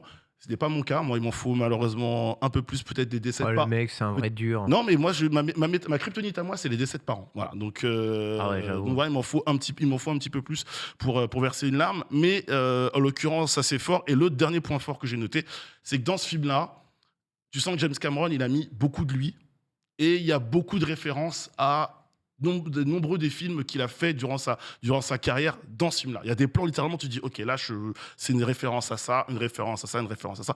Évidemment, je ne vous spoilerai rien, vous irez voir au cinéma, et vous-même, vous direz, oh, Bénédicte, il avait raison, ça m'a fait penser à tel film. Quel crack. Et les points faibles, 3h12, c'est peut-être un petit peu trop long pour le propos. Quand même, Ouais. 3h12 de 3D high frame rates, il faut un peu d'endurance C'est quand même. pas que ça va te fatiguer les yeux. J'avais tout prévu de bouteilles en mode à tout moment pause pipi. Il y a eu des pauses pipi dans la séance où j'étais. Ouais. Moi non. En fait, il y a des petites Mais redondances. il coupe pas le film. Non. Il y a des petites redondances dans le scénario. En fait, la première partie met un peu de temps et c'est vraiment cool quand ça se passe dans l'eau. Une fois qu'on arrive dans la tribu aquatique, c'est trop bien. Par contre, ouais, sur la fin du film, tu sens qu'on aurait pu cut avant, quoi. Genre, là, arrête-toi là. Pourquoi un nouveau rebondissement? Pourquoi machin? Donc, des petites longueurs. Le film, je parlais du scénario. Le film, il est prévisible de fou. Enfin, une fois que t'as C'est manichéen ou pas? Un peu comme le premier. Ok. Une fois que tu... avec quelques nuances quand même. Une fois que tu découvres les différents protagonistes, tu sais à peu près qui va faire quoi et comment ça va se terminer. Il n'y a pas vraiment de surprise. Alors, cet argument-là, je l'entends, ça peut être un point faible comme ne pas être un point faible. Pour moi, Ouais, il y en a qui ça- préfèrent que ce soit comme ça. voilà. Et des personnages peut-être un peu trop caricaturaux. C'était déjà le problème dans le premier. c'est Notamment les horrible pour ça. méchants dans le Oh là premier là. Les étaient bons hyper américains sont caricatureux. vieux. Et dans le deuxième, je suis au grand regret de vous dire que ça bouge pas d'un iota. Oh là là. Les personnages méchants, surtout les méchants, sont beaucoup trop caricaturaux. Et les personnages qui manquaient de profondeur et de qualité d'écriture dans le premier Avatar Manque souffrent toujours. vraiment souffrent du même problème, notamment un. Et c'est quand même un personnage important, donc ça fait un petit peu chier en soi. Donc film un peu prévisible, mais quand tu sors de là, moi je l'ai tweeté, je suis sorti du cinéma, je fonçais pour aller voir un match de l'équipe de France, j'avais un sourire comme ça. J'ai passé un excellent moment. Je vais retourner avec mon grand sang qui me dit « Oh, tu l'as vu, je suis dégoûté, je veux le voir !» Et honnêtement, j'ai beaucoup aimé. Je préfère largement Avatar 2 à Avatar 1. Comme quoi, James Cameron a cette méta du réalisateur américain capable de faire une suite bien meilleure que le premier. Il faut savoir qu'il y a à peu près environ en production 250 millions de dollars pour cet Avatar-là. Ouais, mais c'est Et pas pour les vraiment ce autres- qu'il a coûté. Et pour les autres suites, c'est à peu près le chiffre de base. En gros, on estime à 1 milliard le budget pour les suites du premier Avatar, sachant qu'il y a le budget marketing qui rentre dedans. Et il y a aussi il y a encore d'autres millions de dollars qui vont venir s'ajouter à ça. James Cameron a clairement déclaré que le film était putain de cher, que en termes de rentabilité, ça n'avait aucun sens, qu'il littéralement venait de pondre, et que pour que le film soit rentable, il faut qu'il fasse 2 milliards de dollars Voilà, c'est ça. au box-office, Ouais, c'est ça. à savoir quasiment ce qu'avait fait Avatar avant évidemment que le film ressorte en salle, avant évidemment que le film après arrive en Chine, parce qu'on sait que la Chine avait permis au film de prendre Et puis un encore, doping t'as de de, fou, quoi. t'as de la rentabilité une fois que tu arrives à ce chiffre-là, mais t'as pas non plus des bénéfices énormes, tu vois. Il faut vraiment que ça pousse plus haut, quoi. Et il a dit, il est prêt à prendre le risque, parce que c'est un gros risque qu'il a pris après autant d'années d'absence, pour cette licence-là, que le public ne soit pas au rendez-vous. Après, sortir au moment des fêtes de fin d'année avec Ouais, un ils savent thème, très bien. le thème de la famille, ça va quand même bien manger en décembre, janvier. On va pas se mentir. Le film, encore une fois, lorsqu'il sortira en Chine, va avoir son petit doping. En gros, il faut battre le premier Avatar, Avengers Endgame, Titanic. Ça va faire beaucoup de films à dépasser, mais s'il y a bien quelqu'un qui peut le faire aujourd'hui, c'est James Cameron. Et sachez que le 3 est déjà prêt, censé arriver donc l'année prochaine en 2024. Oui, t'attendras pas 13 ans pour avoir. C'est l'année prochaine. L'année prochaine, c'est 2024 pour Non. Avatar 3. Et Donc, je pense dans que 2 ans. oui, oui, exact, 2 ans. Et excusez-moi. Et quel que soit ce qui se passe au box-office, logiquement, Il devrait il sortir devrait quand sortir. même. Il devrait sortir quand même. Donc on n'y va pas pour C'est rien. juste que c'est là, un peu plus périlleux pour les 4 et 5. c'est ça ce que j'allais Voilà. dire. C'est que là, la seule insécure, c'est de se dire à la base, il était prévu d'en avoir 5 et après ils sont revenus à 3. Et ils Mhm. ont dit qu'en gros, s'il y a les 3 premiers, ce sera réalisé par James Cameron et peut-être que les 2 suivants, s'ils existent un jour, bah pour le coup, ce ne sera pas sous l'égide de James Cameron. Voilà, le 3 sort, quoi qu'il arrive, il sortira de terre. Après, les 2 autres, Merci. on verra. Voilà. Beaucoup Nanix, superbe critique. En tout cas, Nanix semble avoir l'air de bien aimer. Ici, on fronce Foster. les sourcils, que se passe-t-il, Foster? Depuis quand c'était prévu qu'il y avait 5 avatars? Oh ouais, c'est prévu de rien. Depuis le début, depuis le Ouais. premier, Son c'était prévu esprit, qu'il y en il y avait avait même- 5. Dans son esprit, il y avait même plus d'épisodes. Hein. Ok, Ouais. d'accord. Donc, Voilà. Vraiment, C'est il censé être l'œuvre finale de sa vie. Il était censé y avoir 5 ou 6. ouais, ok, d'accord. Ouais, j'avais pas l'info, comme quoi. Mais cool, en tout cas, merci. Ça donnait envie. Est-ce que t'as donné envie d'aller voir le film? Ouais, grave. Bah, le premier, nous, on y est allé avec beaucoup de curiosité, tu vois, justement. On le vend comme étant la prouesse technique, machin, etc. Tu vas le voir, c'était une bonne claque, en effet, mais je rejoins tout ce qui a été dit à base de, oui, bon, bah, c'était chouette, mais bon, on se fait un peu chier au niveau de l'histoire. Et là, savoir que le 2, bah, ça va être aussi très joli, mais qu'on va aussi se faire chier au niveau de l'histoire, c'est clairement pas un film, je pense. Ça a l'air que un peu plus. Je t'ai pas dit que t'allais te faire Il y a un chier. peu plus d'action, quoi, c'est ça? Déjà, il y a beaucoup plus Ouais, il y a d'action. plus d'action, tu vois. Puis il a pris le temps. C'est-à-dire que là, je dis encore une fois, la méta teen movie, je déteste, au cinéma en tout cas. Là, clairement, c'est le point fort du film. Hein. De mettre des jeunes en avant, d'habitude, ça se passe. Je trouve, en tout cas, moi, je suis allergique. Je trouve que c'est jamais bien rendu, bien fait. Et là, en l'occurrence, ça match bien. On prend le temps de développer les personnages. Et chacun Alors, d'entre vous, vous allez vous reconnaître un petit peu dans le cadre Hype de- ou pas hype dans le chat, différents vous pouvez voter. Nanix a bien aimé. Pépé dans le chat nous dit que le film a été conçu On en va en 3D, donc il faut le voir en Il a 3D. raison. Donc il continue de forcer avec la 3D, Pépé. Ouais, franchement, j'ai pas Non, mais envie, vas-y, j'ai va- pas moi, j'ai envie pas de le le voir en voir en 3D. 3D. La 3D, c'est de la merde. Non, c'est pas. Mais non, C'est Avatar, de la non. merde. Ça Moi, je fait vais pas dire, je vais dire ça fait baver les 3h12 couleurs, ça fait avec mal, des lunettes ça fait sur mal la au gueule. crâne. Je le ressens. Si t'as des lunettes, c'est trop chiant d'avoir Vous des le lunettes sur ressentez toi. pas. C'est de la merde, Mais- la 3D. moi, elles tiennent pas les Et lunettes. les gars, je suis désolé, vous êtes fait malheureusement matrixer par l'industrie du cinoche qui, à un moment donné, foutait tout en 3D. Je pense notamment à l'épisode final. Mais franchement, on m'a d'Harry déjà Potter. dit ça Et pour le 1, je suis allé le voir en 3D. Le Et- meilleure chose, c'était la pub M&M's. Non, Haribo, c'était une pub Haribo. C'était une pub Haribo. Non, t'exagères, tu forces. C'est bien, nul. Non, la 3D dans le premier Avatar, elle est incroyable, je suis pas d'accord.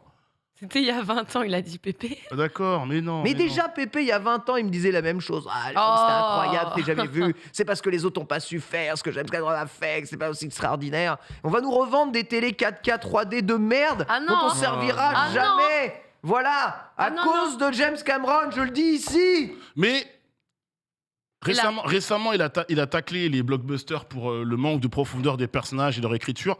Lui-même a fait un peu son mea culpa, je trouve. Il a un peu progressé là-dessus. C'est pas parfait. c'est pas incroyable, mais crois-moi, le scénar du 2 est bien au-dessus du premier. Ok, je vais aller le voir en 3D pour faire plaisir à Pépé. Je te préviens, si je ressors et que Pas qu'à Pépé, à moi aussi. c'était de la merde. Bah, viens à vélo jusqu'à chez moi. Je La t'attends. 3D et que j'aurais préféré la version 2D, il me rembourse le prix des lunettes. Je te le dis tout de Franchement, suite. c'est un bal, lunettes. Je sais pas où tu vas, mais Ah normalement, non. c'est un bal, lunettes. Hein. Il n'y a aucun film en 3D que j'ai jamais trouvé bien de ma vie. Oh là là, mon Dieu, mais Avatar, mais je peux pas te laisser. Dans un monde où Avatar existe. Non mais Avatar Y a- en 3D, on voit même pas les couleurs. N'importe quoi. Lox, intéressé ou C'est pas quelqu'un qui a écrit James Cameron. Et film qui va marquer son Merci. juste pour conclure là-dessus, les amis, et je vous laisse tranquille. Film qui va marquer son époque. Hein. Là, ce qui a été fait techniquement parlant, Ah oui. techniquement parlant, Ah oui. c'est bon. Il remet. Là, on repart Juste sur question, 1000 de. Un reproche qu'on faisait au 1, on n'a pas l'impression de revoir un film qui existait déjà. Non, D'accord, très bien. mais c'est très proche Genre du c'est premier. pas comme Fast and Furious la famille quoi. Ah non, il y a deux tons différents vraiment dans les. On est bien. C'est la famille au centre. Ça a de l'air la suite. formidable. Vraiment, ça Très a l'air cool. vraiment formidable. chouette. Je t'ai coupé Lox. Ah non, Très non, pas saucé. du tout. J'ai juste regardé l'heure. J'ai dit, attends, j'ai jusqu'à combien? J'étais ailleurs. Je suis en train Saucé de quand même Ouais, 3D ou pas 3D toi on verra. Déjà, on verra. Ouais, j'irai le voir. peut-être. Ah Si déjà le scénar manque de profondeur, sans la 3D, ça va manquer encore plus de profondeur, quoi. Ça, c'est Je savais mon- que c'était la Ça, chose. c'est mon humour, ça. J'adore ce genre de truc-là. Pourquoi forcer avec la 3D alors qu'il n'y a qu'un seul mec qui sait l'utiliser au monde? Il aurait pu peut-être tourner avec des caméras 2D et être encore plus safe. Je ne comprends pas pourquoi est-ce que ça force la 3D, mais peut-être que c'est un intérêt cinéma. 4DX, c'est un intérêt? Quelqu'un a eu des Moi, je suis pas retours allé ou le pas? voir en 4D, que j'ai eu des retours. Oui, c'est un intérêt. Oui, c'est cool. Très bien, super. Et bien sur ce, rendez-vous la semaine prochaine dans Starter pour en discuter une fois qu'on l'aura tous vu. Spoiler alert, non, et c'est l'heure de la scène.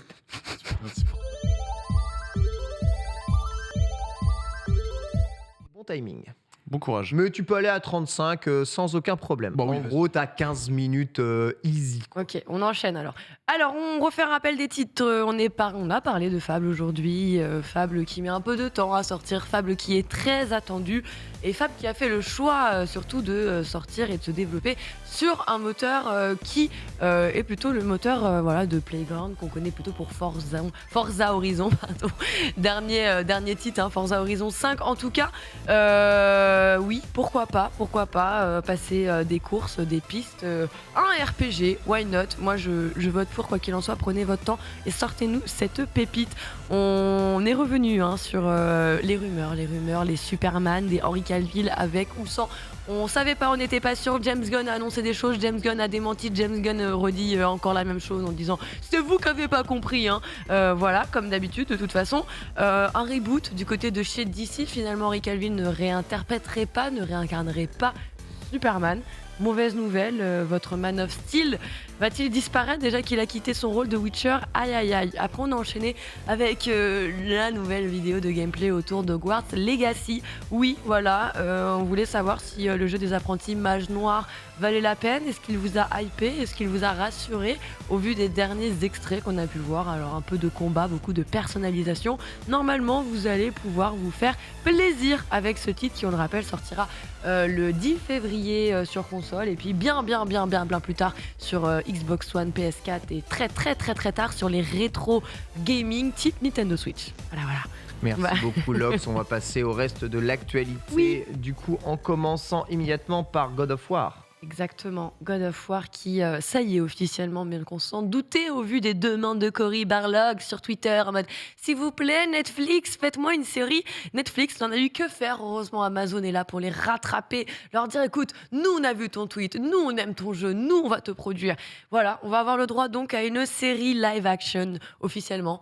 Je sais pas si c'est ce que vous auriez préféré, mais oui, ce seront bel et bien de véritables acteurs qui incarneront notre Kratos et Atreus. Voilà. D'ailleurs, au passage, on n'a forcément pas de casting encore de révélé. On a juste vraiment, comme vous venez de le voir, c'est annoncé, ça arrive, c'est en préparation. Mais on a déjà des candidats. Ils nous fait savoir leur volonté. Sonny Suljic et Daniel Bissuti, aka Atreus, la voix de 2018, mais aussi celle qui fait Freya depuis 2018 également. Voilà, on a littéralement eu donc Sunny qui a mis je jure devant Dieu que si je ne suis pas choisi pour ce rôle, à moins que je sois maintenant trop vieux pour ça. Donc voilà. Et bien sûr, Daniel Bissuti qui elle a répondu derrière qu'elle partageait son sentiment en mode je suis avec toi quoi. C'est pas déjà des vrais acteurs Ah, dans si God of War? D'accord. Mais pourquoi ils les prennent pas Les eux? comédiens, enfin on dit comédiens doubleurs. Christopher Judge, notamment, qui incarne Kratos, du coup. Bah pourquoi ils les prennent pas pour faire la sais pas. série? Pas officialisé, on sait pas encore, le casting n'a pas encore été fait. Le seul truc Pas qu'on encore sait ta chance, actuellement, c'est que Sam Witwer. Quand il y a qui des est- vrais acteurs dans le jeu vidéo, je comprends pas pourquoi dans la série tu reprends pas juste Bah, les acteurs du jeu vidéo. Et bah, tu vois, ça justement que l'interprète de Kratos, donc celui qui a fait le modèle, Ouais. qui a tout fait, quoi, donc Sam C'est peut-être Witwer. pas jouer la Il comédie. y a en un fait. R quelque part, Whitner, bref, Ouais. qui, bon, a un certain âge aussi, a déjà été Ah annoncé ouais, c'est comme vrai que n'étant pas C'est vrai l'acteur que la qui 3D, incarnerait Kratos. c'est vrai que la 3D c'est magnifique pour. C'est vrai qu'on ne sait pas du tout ne pas rajeunir les connaître- gens. Hein. Non, c'est vrai, t'as raison. Ne pas connaître l'âge des gens. Après, c'est un live action, donc pas de CGI normalement. Ok, let's go. Comme Avatar du coup. C'est parti, on va parler du PSVR 2. Pardon, mais elle était trop gratuite celle-là. Une grosse annonce, une grosse licence qui arrivera, qui aura elle aussi le droit d'arriver au lancement du PSVR 2. Voilà, au moins des titres qui vous donneront normalement envie. Ken, c'est sûr qu'il va y aller puisque Limi, 13 coups, on a envie de la regarder comme ça. Et ce sera l'occasion de le faire. Oui, Resident Evil Village va donc être Compatible PSVR 2. compatible PSVR 2 Day One, donc le 29 février. Day one. 22. Day One, d'accord. Le 29 février, les gars. Peut-être une année bisextile 2023, hein, non? Je l'ai créé. Voilà. Non, le 22, je vous assure. Bitextile même, hein, là. Jusqu'à ce point-là. Pardon. J'ai pas la ref, là je l'ai pas. Textile. Moi non plus. Ok. Je sais pas ce que j'ai dit. Resident Evil Village? Alors, on va pouvoir jouer. On va pouvoir jouer en VR avec bien sûr les deux manettes qui du coup nous serviront littéralement à aller contrôler, gérer nos deux armes. Vous allez aussi pouvoir donc parer les coups en levant les bras comme ça. Là, non, tu ne me taperas pas. Voilà, normalement, il est dit qu'il serait donc plus violent, plus permissif, bien sûr, avec un rendu en 4K HDR. Voilà, suivi oculaire, normalement aussi pris en compte pour voilà, avoir un son en 3D. Donc, normalement, une immersion telle qu'on ne l'a jamais encore eu sur le Incroyable. titre, avec évidemment, vous le savez, des retours haptiques. Ça va vibrer dans votre crâne, sachez-le. C'est génial. La VR c'est génial, mais que quand c'est James Cameron qui fait les jeux vidéo par contre. Bah, en fait, s'il n'y a pas de 3D, il n'y a pas de profondeur, donc ça sert à rien. On va parler de The Witcher 3. Oui. Ouh. Oh, j'ai écrit un jeu. Et regarde ce que j'ai écrit. Je me suis Ça fait- va aller vite, non? tu sais que je me suis fait rire en écrivant cette phrase. Ah, j'avoue. J'ai écrit, je vous laisse Oh. deviner l'orthographe, ok? Très bien, J'ai écrit Gérald a le sang chaud et pas que. tout à fait. Il y en a un Peut-être qui- que il y en c'est a un qui a écrit rigolé QUE, direct. Hein, Parce qu'il a Esti, hein. compris où tu l'as lu. Ça J'ai rigole. j'ai peut-être Ah. compris, Bref. peut-être apprécié. Juste, ça m'a fait rire toute seule. Vraiment, on m'a L'humour. jugé. On m'a jugé. J'ai pas dit pourquoi j'avais rigolé, mais moi, ça m'a fait rire. Oui, The Witcher, alors, dit version next-gen, vous le savez, est sorti sur PS5, Xbox, tout ça. Et, bah écoutez, apparemment, est victime d'une censure. Oui, Oh non. les gens sont abattus. Ils sont au bout de leur vie. Ils se demandent de comment ils vont pouvoir survivre et refaire le jeu. Puisque oui, les scènes de cucu, certaines scènes, seraient absentes. Je vous fais pas de schéma. Oui, c'est la chaîne entre G et Y. Genre, entre autres. Autocensure, absolument pas, finalement. Il serait plutôt question, en fait, d'un problème de compatibilité, pas entre les deux protagonistes, vous l'avez compris. On est vraiment sur du immersive real time, vous le connaissez peut-être, le fameux mode qui te permettait d'avoir une meilleure qualité sur tes cutscenes, ce genre de choses, le fameux TJ25. Bah voilà, apparemment ne serait pas compatible avec cette nouvelle version du jeu et donc il y aurait des problèmes liés à un manque de données pour produire certaines des animations. Donc on a fait plus simple, clouc clouc, ça a été coupé tout simplement. Je vous rassure, c'est quelques scènes qui auraient été coupées et qui ne seraient plus présentes. ne servent en rien à l'histoire, quoi. Donc en fait, en termes de narration, tu rates normalement pas grand-chose. Mais vous vous en doutez, certains ont dû lancer le jeu et n'attendre qu'une seule chose, ces fameuses scènes-là. C'est la Et donc, scène de- ils ont ouais. remarqué immédiatement qu'effectivement, elles étaient bel et bien Mais absentes. non, c'est terrible. Ah, je vois que Foster, il Moi, est je suis abattu, tu déprimé, vois. abattu. Genre dans les scénarios, le rythme c'est super important. T'as des moments de respiration un peu, tu vois, qui proviennent directement d'une intention de réalisation. Couper ce genre de moments, c'est couper le C'est vrai rythme que de moi, si de je vois pas l'histoire, c'est Gérald dommage. dans son bain, je sais pas si personnage est... Bref. Franchement, à mon avis, c'est n'importe quoi. Ils ont juste censuré le jeu pour les Corvalus. Quand les consoles en plus, hein, vraiment, vive le PC Master Race. On le répétera pas assez, en tout cas, voilà, rien de grave, c'est passé, vous avez eu l'information, quoi qu'il en On soit. parlait de Witch, de The Last Last of Us of Us, maintenant. on va rester dans les 3, tu vois, visiblement, avec un The Last of Us 3 en préparation. Ah bon? Personne ne l'aurait anticipé, c'est vrai qu'on n'a pas fini le 2.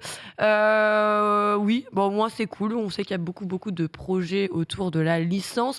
On capitalise du côté de chez Sony sur The Last of Us. Beaucoup de choses à faire. On le rappelle, 2 jeux, une extension, une série, 2 remasters et un remake qui arrivera plus tard encore. Alors, on est plutôt pas trop mal.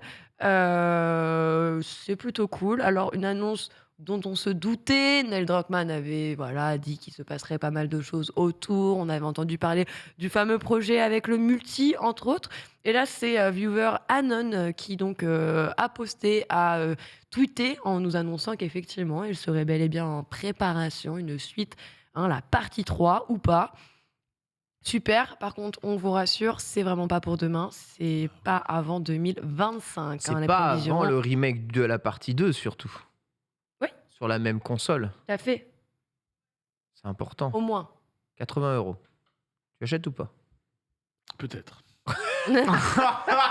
Il réfléchit. Non, je réfléchis pas. Peut-être, on verra. On verra au moment où le remake se présentera à moi. D'accord. Très bien. Voilà. Très J'ai bien. pas Donc, fait le remake du premier, par exemple. ok. C'est un attends, tu as fait sur quel? T'as fait le remaster alors? J'ai T'as fait le sur remaster, PS4, j'ai pas fait le remake du d'accord. premier. En tout cas, on verra. Mais c'est un secret de Polichinelle. The Last of Us partie 3. Évidemment, Tellement. ils vont continuer. Ils veulent capitaliser sur une série et tout. C'est sûr qu'ils vont continuer sur la licence Naughty Dog. Puis ils ont l'habitude de faire 3 épisodes quasiment, ou 4 de chacune de leurs Aucune séries. raison de s'arrêter. Est-ce qu'il n'est pas attendu cet épisode aussi? Quand t'as bien mangé tes loups, t'as peut-être envie d'un troisième. En vrai. Pas spoiler, mais si vous avez joué, vous savez. Allez, on va Ah oui, non, je voulais rajouter quand même aussi qu'on avait une petite news. Mais je crois que j'ai un poil de chat. Ah, mais oui, j'ai un poil de chat depuis tout à C'est l'heure. les Il me miens, perturbe pardon. les. Désolé. me c'est perturbe horrible. Je les transmets. vision. Je les transmets, ils volent comme ça dans l'air. Je les réponds. Je vois tout flou d'un œil. Je suis désolé, Lox, T'inquiète, pardon. c'est pas toi, c'est Oda, c'est Navi. Bon, en tout cas, oui, ce que je voulais rajouter tout de même concernant la série cette fois-ci, c'est que on a des petits timings, on sait combien va durer l'épisode. Alors, Alix a trouvé qu'Avatar c'était long, 3 minutes, Ah ouais 3h12. 3h12, c'est long. Toi, t'as 3 pas minutes, écouté ça le aurait dernier été- album de Gucci Mane, je te le dis. En tout cas, quoi qu'il en soit, on est sur un épisode de 90 minutes. Donc, on va pouvoir le savourer, cet épisode-là. Ça aurait été un film au cinéma, tu vois, ça aurait été la même. 1h30. Let's go. Mais moi, je suis contente. Ah Le oui. premier épisode, c'est un film, quoi. Je rappelle que Stranger Things, il y a eu des épisodes de plus d'une heure. Tout à fait. Ça, Non, c'est mais marrant. moi, je suis plus choquée de voir des séries avec des épisodes de plus de 60 minutes. Ça me va très bien. Tant que c'est agréable, tant que c'est bien écrit. Et là, très clairement, je suis ravie. Par contre, j'ai trop mal. Bella Ramsey, qu'est-ce qu'elle prend? Ah bon? Je suis vénère. Même moi, là, j'avais mis un truc Ah en story. Il y a vraiment des gens que j'adore. Attends, En mais plus, c'est ils m'ont le- dit c'est- ouais, je suis pas. C'est le physique, je t'ai dit, moi. Dès Mais qu'ils ont comment annoncé- ça? Les Non, gens mais prennent parce- sur leur physique? Non, mais parce que, en fait, Pedro Pascal, cheveux, coupe, barbe, etc., look, c'est Joël. Enfin, c'est Joël. Il se rapproche énormément du personnage de Joël. Bella Ramsey, elle a pas la tête d'Ellie, en fait, tu vois. Ah Et- bon?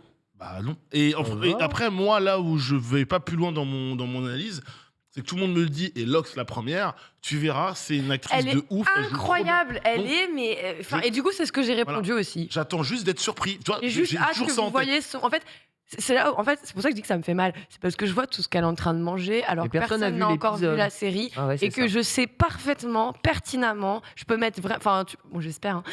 C'est pas ma fille après tout, mais Ouais. c'est limite, j'aurais pu mettre ma main à couper de dire oui, non, vraiment, vous allez voir au moment où vous allez regarder la série, vous allez être dedans et vous allez vous retrouver avec une Ellie.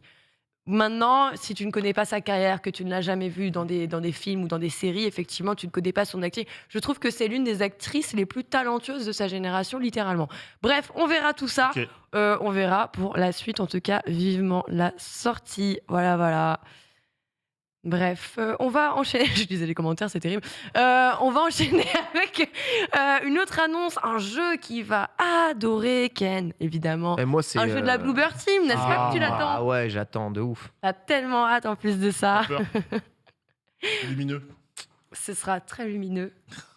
Très Pokémon-like. Allez, la Bluebird Team, oui, qui nous prépare un nouveau jeu. Alors, on le savait déjà, on sait déjà un petit peu quelques-uns de leurs projets, de ce qui est censé Bah, Silent Hill, arriver. déjà, non Le fameux remake de Silent Hill 2 est en préparation, confirmé de leur côté, donc déjà bonne nouvelle. On a Layers of Fear 3 aussi, puisque on le rappelle, hein, ils ont une liste de jeux, hein, de médium à ce que vous voulez. Et voilà, ils ont un gros panel de jeux. Oui, c'est vrai qu'il y a Et ça. alors qu'on savait qu'ils avaient déjà 2 gros projets tout de même, de gros retours sur le qui-vive là, littéralement, bah, Mhm. on a encore un autre projet. Bien sûr, on n'en sait rien. Tout ce qu'on sait, c'est que évidemment, ce sera un jeu qui sortira dans longtemps, 2025 là aussi, à peu près comme The Last of Us. Donc on va en avoir un, encore dans ce genre-là, sous Unreal Engine 5, Oh, évidemment. Et bah, jeu d'horreur. très bien, ils savent faire que ça, quoi. Bah, c'est ce qu'ils font de mieux. En vrai, c'est ce qu'ils font de mieux. Alors, je sais qu'il En n'y a même pas temps, TPK comme ils sur le font- plateau pour le coup. Comme Lui, il aurait elle a été, malheureusement. la Bluebird Team, Comme ils font incroyable. que ça, c'est un peu ce qu'ils font de mieux, hein, quelque part. Quand tu fais que des ouais, jeux mais d'horreur, tu ils fais sont à mes yeux que des jeux spécialisés d'horreur là-dedans. de Après, tu mieux. me diras, les plus grands fans de Silent Hill n'étaient pas forcément pour que la Bluebird Team s'occupe de ce remake tout de même. Mais bah écoutez, moi je suis même plutôt surprise de voir qu'il y a autant de projets d'envergure et d'avenir sur du long terme comme ça. C'est une très bonne chose C'est pour vrai. le studio. C'est complètement Tant mieux. vrai. GG la Bluebird Team qui a beaucoup de projets Mm-mm. actuellement en cours. A bien pris en galon sur les dernières années. Un On petit va coup de pouvoir speedon. enchaîner justement sur celui-là qui a bien pris en galon un bel événement. Oui, avant, quand on parlait d'événements caritatifs, on pensait tout de suite The Event, AGDQ, LGDQ, ce genre de choses. Mais bien sûr, la France, vous savez, est une anomalie, on peut le dire. Oui, notre vivier français a beaucoup de talent, beaucoup trop de talent peut-être. Et c'est le retour de l'événement Speedon, vous savez, celui qui est organisé par Mister MV et qui, pour le coup, va donc faire son grand retour. C'est la 3e édition, si je me trompe pas. Mhm. Je me trompe pas, hein. Je crois, il y a écrit Et vous- hashtag Speedon 3, donc je pense que t'as raison. Eh bah, je suis Sinon, con. Non, mais t'inquiète, Non mais oui, voilà, hein. Non mais oui, bah, c'est la 3e édition et comme vous le voyez, elle reviendra donc du 9 au 12 mars prochain au profit donc de Médecins du Monde. Médecins du monde. Très bien, retour au Palais des Congrès, ça aussi est une très bonne chose. Concernant la liste des jeux, je vous vois déjà, y aura-t-il Grandid, y aura-t-il... On ne sait pas encore justement, on aura quelques détails, plus de détails dans Très les bien. jours à Il y venir. a le temps. Tant mieux. Allez, on se termine avec rien à dire, juste regarder. À chaque fois qu'on a un truc Super Mario Bros, on a envie de le regarder. Cette fois-ci, c'est un spot publicitaire de chez McDo. Et immédiatement, tu te saisis de ton burger. Oui. Ah oui, c'est vrai. Et Bien oui, vu. le Happy Meal Mario Bros. Attention à pas trop en Et montrer. Et là, bah J'espère. non, mais du coup, c'est un truc qu'on n'avait pas encore vu. Voilà, on le voit bondir. Moi, je me Regarde. demande si c'est des extraits du film ou si Ou c'est Ou c'est un truc spot tourné pour ou c'est un conçu truc pour. tourné pour, tu vois. Eh ben, on ne sait pas, et c'est pour ça que je l'ai diffusé. Hmm. En tout cas, j'ai envie d'aller récupérer les jeux McDo. Tu vois, genre, ça fait partie des raisons de pourquoi le Happy Meal, c'est trop important. Les jouets en plastoc Les de jeux- merde. Non, les Trop bien ces jouets-là. Le- Franchement, le notre petit enfance, elle a Fabriqués été par des refait. enfants Franchement, indonésiens. on aurait dû se faire vraiment pour on ça aurait dû qu'on se vit, faire hein. une tier list des meilleurs jeux Non. Happy Meal avec la planète au trésor et tout là. C'est pas le jeu, c'est le yaourt. Je disais à Foster, c'est le frais à croquer. On s'en le yaourt fout à la boire bouffe, qui a on pas- s'en fout la bouffe. Mais non, On c'est s'en même pas. fout de la bouffe, on veut Pardon les On s'en jouer. fout pas, non On prend des Big Mac, nous. Bon, en tout cas, voilà, petit spot avec des images dont on n'avait pas encore eu l'occasion. Voilà, hein, petit Mario toujours bien présent. Yes. J'ai pas vu la pub. Voilà. En tout Notez cas, que, ouais. la pub, elle a généré quasi 1 million, enfin demi-million de vues très rapidement sur YouTube. En effet, mais surtout, on voit quelques personnages qui sont censés faire partie des films qui n'ont pas encore été montrés. Toujours aussi Notamment fidèle un à l'univers. Petit Luma qui n'a Ah. pas été vu. Ok. Donc Mm. visiblement, Mm. voilà, le Lumali qui semble être un des personnages du film. Lumali. Ah, C'est quoi le jouet que vous souhaiteriez avoir là mais voilà, on n'a pas vu Luma. Et après, bon, certaines figurines semblent avoir, selon certains spécialistes, il y a des figurines qui sont déjà sorties en fait chez McDo. Donc en fait, ils recyclent beaucoup des figurines Mario déjà C'est vrai qu'ils avaient déjà fait. utilisées. Voilà, bon, écoutez, Ça va marcher. c'est la vie. Oui, ça va marcher. C'est très bien. Merci beaucoup, Lox, pour cette select. Ça va les poils de chat? Non. Non, c'est éternuement. Très bien. Vas-y, je t'en prie. Non, c'est bon, Éternue. c'est bon. Et on J'ai mis mon doigt. continue avec la chronique de Foster. Il va nous parler du lore et de son importance dans les jeux. C'est parti.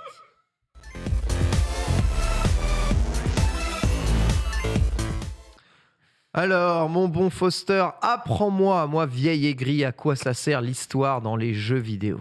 Alors, non seulement on va pas parler d'histoire, mais on va parler de lore. Et c'est super important de faire la différence en vérité entre les deux.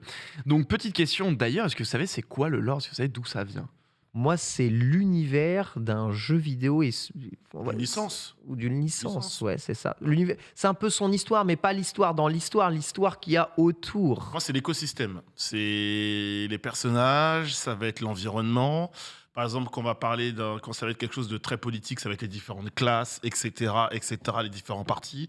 Quand ça va être pour Avatar, ça va être les différentes tribus, les différents lieux, etc. C'est vraiment l'environnement dans lequel se passe la licence. pour moi, le lore. Contextualisation. Voilà, le contexte. Ouais, le contexte. Alors moi, peut-être que je suis complètement à côté de la plaque, mais moi j'ai toujours cru que c'était tiré du folklore pour te donner justement de la matière pour expliquer le contexte. Ah, c'est le folklore sans le folk. Alors, ça vient tout à fait du mot C'est vrai folklore. Ah, c'est 100%. génial. Ouais, ouais, On bien va fait. faire. Bien Pour la joué, faire. Lox. Après, je m'appelle Laura, c'est bon. Non, De fait, évidemment. Et du coup, pour préciser, Ok. donc vous êtes dedans, c'est l'histoire d'un univers ou d'une fiction ne constituant pas l'intrigue principale Voilà, d'une c'est œuvre. ça. c'est D'accord, ça, c'est ça. ouais. Donc c'est Du même pas contexte. que dans le jeu vidéo, Mhm. Ok. mais en effet, ça c'est le contexte, c'est tout ce qui est autour. Tu vois, par exemple, tu parlais des partis politiques, machin, Ouais. etc. En effet, l'histoire principale serait peut-être l'intrigue où les gens se taperaient dessus pour, je sais pas. D'accord. Bref, Star Wars, c'est la bataille entre les rebelles et l'Empire. Mhm. Le lore, on va plutôt aller autour justement de comment les rebelles ont été faits, comment l'Empire a été Ok. constitué, etc.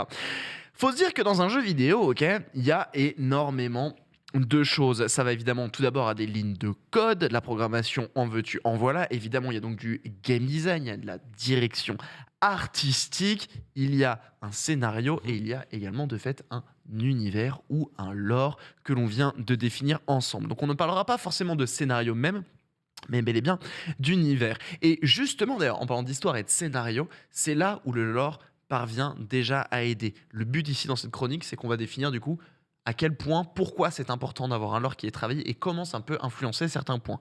Premier point, de fait, l'histoire, le scénario. En effet, plus tu as un lore qui est conçu, dense, plus en fait tu peux faire un scénario facile. Par exemple, God of War, on a un lore. Alors, je vais vous citer des exemples que je maîtrise pas forcément. J'ai pas fait tous les jeux. God of War, par exemple, je maîtrise pas, mais l'univers est assez tangible. Ouais. Oui. On est là où T'as t'as tout le tous les postulat dieux. il est déjà là. Oui, T'as oui, qu'à ouais. te servir à ramasser, c'est bon. Exactement. Exactement, tu vois, tu te sers de la mythologie nordique, tu as tous Mm. les dieux, tu as les relations qui sont déjà en place, tu as le lieu de fête dans lequel ça va évoluer et derrière tu peux créer ton scénar. Tu as ce dieu de la guerre qui s'est fait trahir par les autres dieux, si je dis pas de conneries, corrigez-moi si je me trompe, et qui de fait doit ensuite partir donc sur sa quête. Donc grosso modo, on a tout ce lore qui va aider à créer La mythologie, un est-ce qu'on peut dire que c'est du folklore? Je pense clairement. Ok. Clairement. Let's Je go. pense. Et par contre, et c'est là où c'est intéressant, c'est que justement, au sein d'une mythologie globale et de folklore global, tu vas rentrer par contre dans des histoires très spécifiques, avec, je sais pas, par exemple, le fait que... je connais pas trop les mythologies pour vraiment en parler, mais dans la mythologie nordique, le fait qu'elle, ce soit la fille de Loki et de je sais plus trop quelle déesse, et qu'elle s'occupe de garder les enfers, si je dis pas de Ça bêtises. peut déjà lui donner une personnalité toute donnée. Voilà, Que mais tu vois, t'es là, en- on rentre dans une histoire par contre, on sort un peu T'es en du train lore. de dire que c'est un peu de la fainéantise, quoi. d'utiliser du lore déjà existant pour faire des jeux Non, ça vidéo. j'en ai rien à foutre par contre. Non, clairement pas. Parce, Bah qu'après, ça non, dépend parce qu'il y a comment tu t'en un sers au travail de final, tu vois. recherche en plus de ça, donc c'est vraiment pas de la Oh, bah, fainéantise. super, génial. Un gros Bah travail justement, de c'est pour recherche. redonner de la Ils ont crédibilité tapé sur et Google s'appuyer dieu sur des nordique, faits avérés qui pourraient parler à des gens qui justement sont déjà attirés et passionnés par un lore Ouais, existant. ça c'est vrai. Et c'est plus dur de rendre c'est hommage. donnant. C'est plus dur de rendre hommage à un lore qui est déjà Ouais. existant pour lui rendre justement son authenticité. Oui, parce que Donc- les gens sont beaucoup plus À exigeants. cheval, cheval, exactement. Bon, ça Exactement. marchait dans les Chevaliers du Zodiaque, ils étaient pas très exigeants. Hein. Donc, vilain aigri que tu es, non.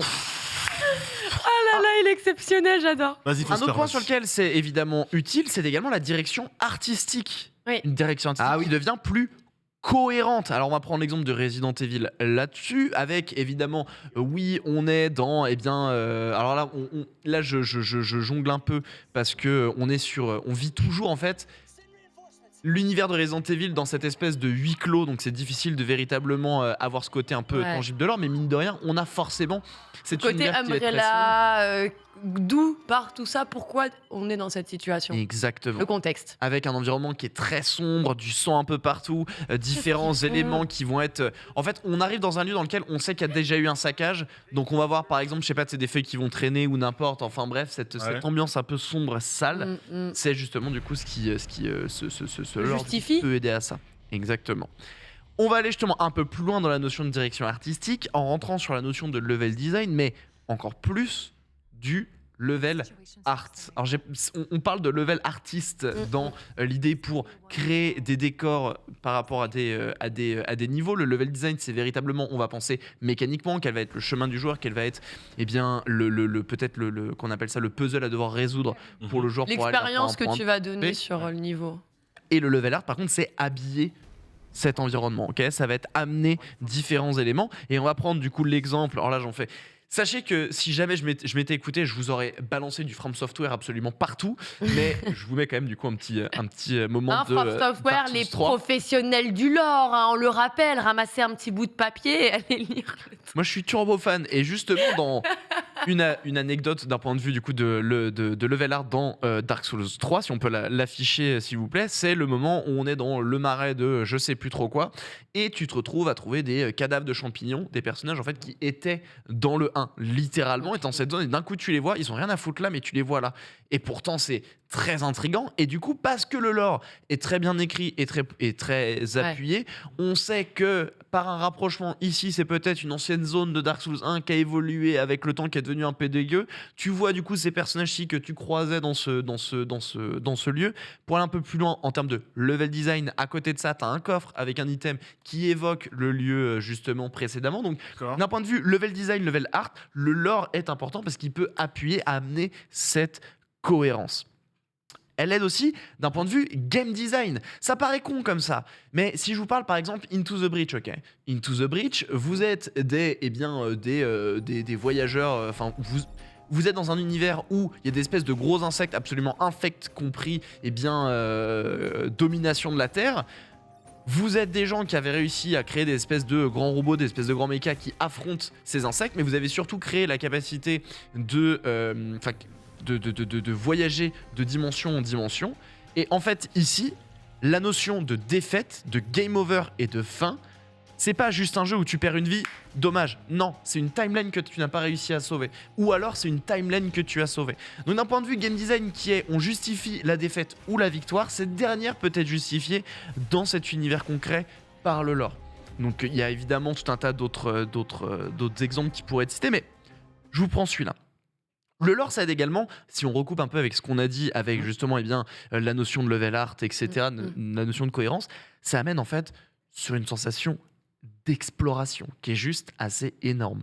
Justement sur la cohérence, l'immersion et dans le but de créer des moments. Là-dessus, on va se tourner par exemple vers Zelda. Alors je peux vous parler de Zelda Breath of the Wild, et je ne l'ai pas pris en exemple parce que ne l'ayant pas fait moi-même, je pourrais dire des bêtises, mais je vais vous amener dans Wind Waker par exemple, où on arrive dans un Hyrule qui est noyé par les flots, et on se retrouve du coup justement à explorer, à complètement en fait être immergé là-dedans. On se découvre avec cet Hyrule qui a évolué dans sous ces flots.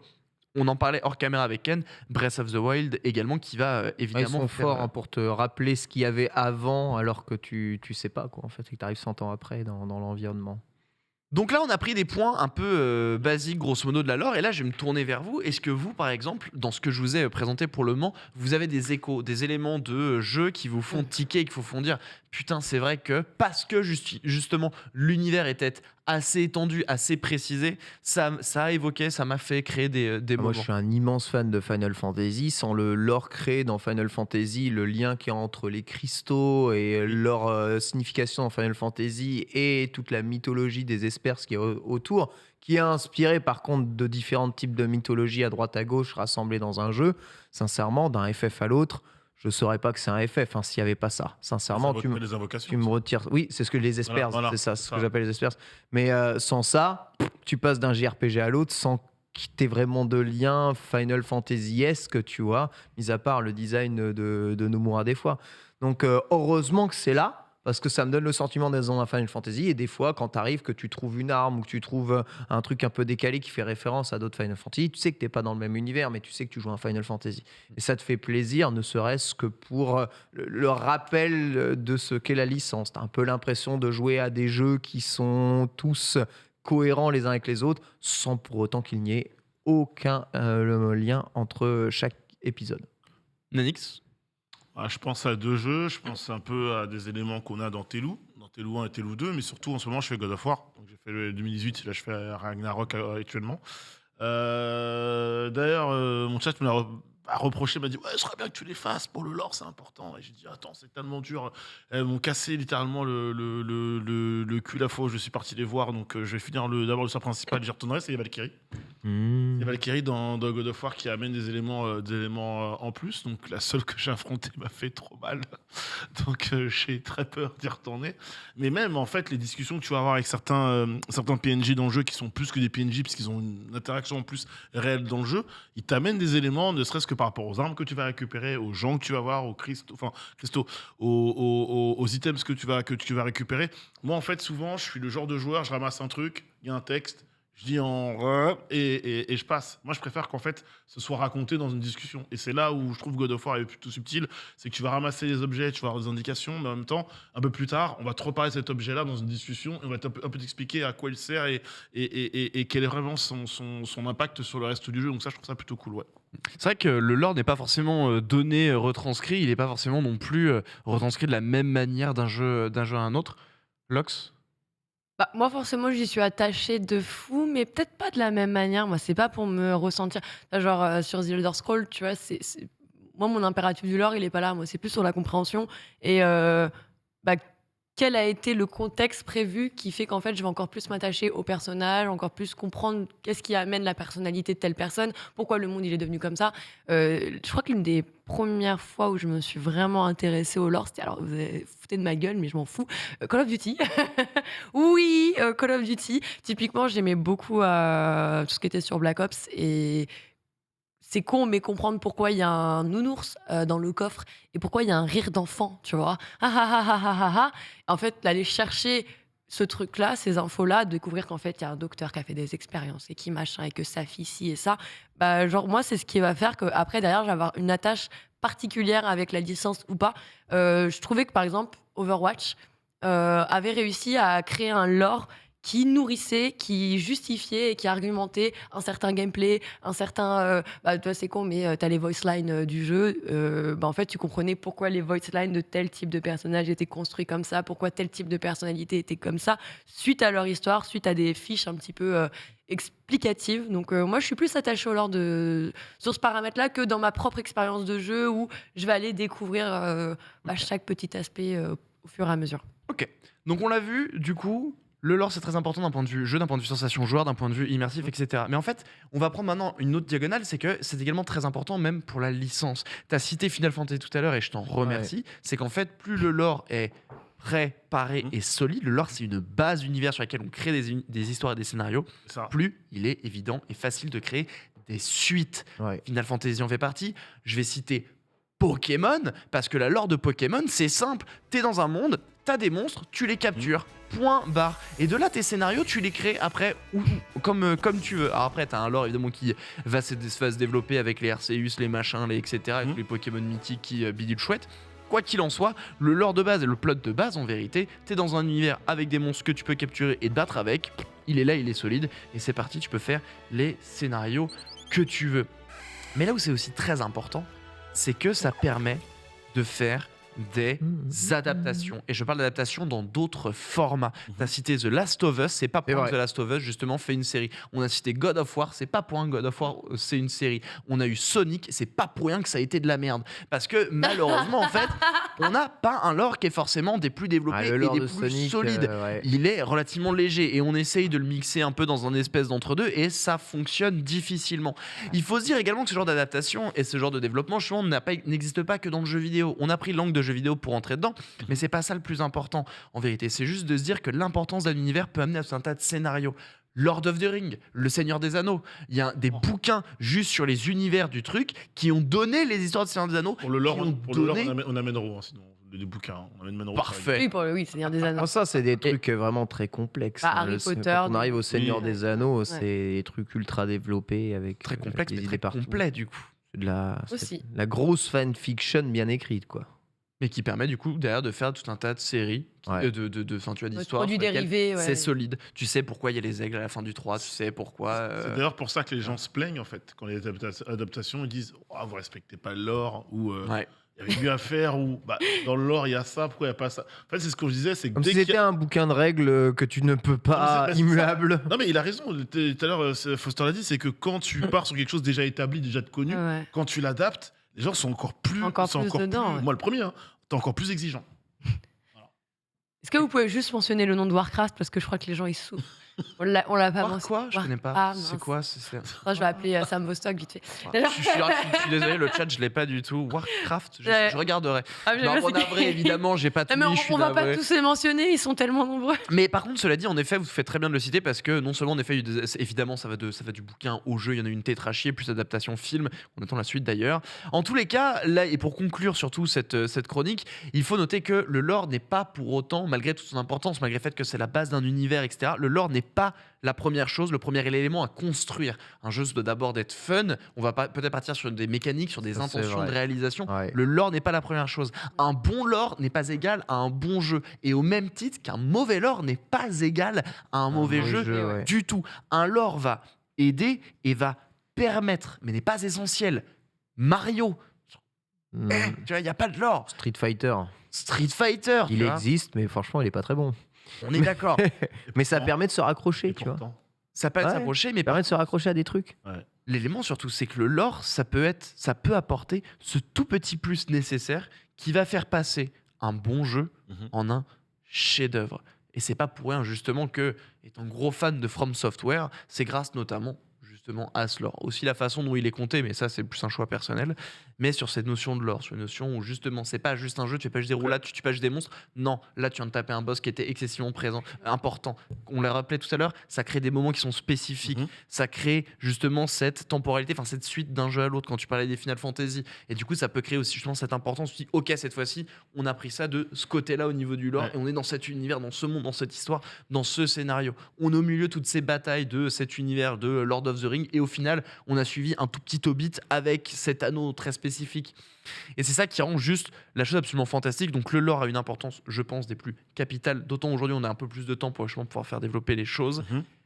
Respectez-le, faites en sorte que ça soit développé et intéressez-vous à Mais vos histoires et à vos univers. si Foster, justement, Pose le par stylo, rapport à quoi. ça, est-ce que Elden Ring tend la perche à l'univers de Dark Souls dans son jeu ou pas Non. du tout? Très Non, bien. non, on est vraiment dans deux univers qui sont Très bien. bien différents, bien marqués, les deux. Et c'est pas pour rien d'ailleurs justement que J.J.R. Martin a été très important. Hmm. J.J.R. Martin a créé le lore, il a créé l'univers du jeu. Et après, le scénario, c'est pas lui qui touche, tu vois. Et après, c'est les Japs du coup qui rebondissent et qui servent de ça pour créer les différentes histoires, différents scénarios et la trame principale du jeu. Qu'est-ce Je qui ne te t'arrive laisserai pas être médisant. J'inspire et j'expire. C'est tout, j'avais besoin de prendre une respiration. Hmm. C'est bizarrement ça tombé quand t'appelles George R. Martin et du lore, pardon, mais ça n'avait rien à voir. C'est pas du tout de coïncidence. Je sais pas pourquoi vous regardez comme ça avant son. Si vous C'est mettez un même bon lore, les mêmes Elden Ring. respirations que tu prends quand tu parles de Cameron et de scénario. Je t'attends à la C'était fin. La puissance du marketing. Pardon. Oui, Allez. C'était tout. Et moi, je fais confiance à ceux qui se sont plongés dans les jeux et qui ont réellement lu ce qui avait marqué dedans, C'est beau, plutôt ça. qu'à des petits médisants ici, ça va dont claquer je ta ne vélo, fais toi. évidemment pas Frappé. partie. Il nous reste 4 minutes pour parler de l'archive du jour. C'est l'heure de parler de Tron, c'est parti. Le patron. C'est le patron, tout à fait, mais ça n'est patron, c'est bien Tron, 40 c'est Tron, ans aujourd'hui. français. Disney sortait un film révolutionnaire qui est passé à l'époque pour une triche cinématographique, non loin d'être un Nitron, mon très cher Paul, mais bien un film qui a marqué toute une génération et qui surtout, pour tous les fans de jeux vidéo des années 80, a lancé quand même une vague assez intéressante sur comment serait le jeu vidéo du futur. Et finalement, bon, il s'est complètement planté. Mais c'était assez intéressant de voir quelle vision ils auraient pu avoir d'un jeu vidéo multijoueur interconnecté du futur. Bon, là, c'est le Snake, le jeu Tron, ni plus ni moins, en multijoueur. Mais finalement, c'est assez cool. C'est un film qui t'a marqué, celui-ci, peut-être le remake. Écoute, j'étais pas né. Et Oh, arrête. j'étais pas né. Oh. Et Tron l'héritage, Je l'ai pas né, crois je l'ai que j'ai vu. dû voir peut-être 20-25 minutes du film. Et je sais pas pourquoi après mon cerveau a dit hey, si je faisais autre chose. Et hey, j'ai fait autre chose. Voilà. Je ne suis pas du tout la cible pour te répondre là-dessus. Désolé. Très bien, Foster. Les albums de musique du deuxième film Tron par Daft Punk et les remixes C'est vrai. réalisés par Glitch Mob sont absolument C'est fantastiques. ça. Voici ma seule expérience avec Tron, malheureusement. Bon bah Lox, tu vas Ah. me sauver. Bah moi je l'ai vu, j'étais en mode ouais, je voyais ça un peu. En fait, j'ai un peu découvert la synthwave, ce bail, ce design via Tron. Et j'ai vu après l'autre film, alors je sais plus en quelle année il est sorti, mais plus tard, genre après 2010, 2012, je crois, 13 max. Et bah c'est cool quoi, j'ai pareil adoré, plus apprécié la musique que l'œuvre en fait. Qui Très bien. correspond peut-être pas à ce que je me faisais de ma vision de l'avenir, mais GG pour l'inspiration et tout ce qu'il a créé par la suite parce que c'est devenu fort. Alors, on Et toi rappelle, déjà dans les années 70-80, on savait mêler la deux dimensions et le film dans les mêmes films, Roger Rabbit ou encore Mary Poppins, etc., l'avait déjà montré. Mais là, Disney montre des plans et des scènes complètes filmées en 3 dimensions avec des plans de caméra 100% mobiles, comme si on pouvait déplacer sa caméra où on voulait de façon totalement stable. Véritable révolution pour l'époque. Il s'agissait en effet d'une caméra en 3 dimensions placée dans un moteur 3D libre. Pour le cinéma, ça n'avait jamais été fait. Voilà pourquoi le film avait été un peu, on va dire moqué en étant un peu de la triche cinématographique. Ah, vous ne faites pas bouger une vraie caméra, ça n'est pas des vraies images, ça n'est pas de la vraie prise C'est-à-dire d'image. que Hobbs, c'est pas un vrai métier. Ouais, et aujourd'hui, on a Avatar, qui a sûrement Ouais. de magnifiques caméras, mais où beaucoup de choses, tout est faux. En fait, il n'y a rien de vrai dans le film. Tu vas voir le film, tu verras. Non, mais il n'y a rien de vrai. C'est- Il n'y a c'est- pas un seul plan sans 3D. C'est quelque chose de très faux peut-être, mais de très bien fait. On dirait Ouais, que c'est du mais vrai. c'est T'as envie ça. de toucher- t'as envie de Mais toucher c'est le ça. poisson. Ah, on est en plein dedans. Voilà, hommage à Tron, 40 ans aujourd'hui. Merci à toutes et à tous de nous avoir suivis. Demain, c'est la dernière de Starter. Merci Nanix, merci mon bon Foster, merci Lox. Merci à toi, Tout de Ken. suite, c'est Split Screen. Voilà, bisous à tous, à demain.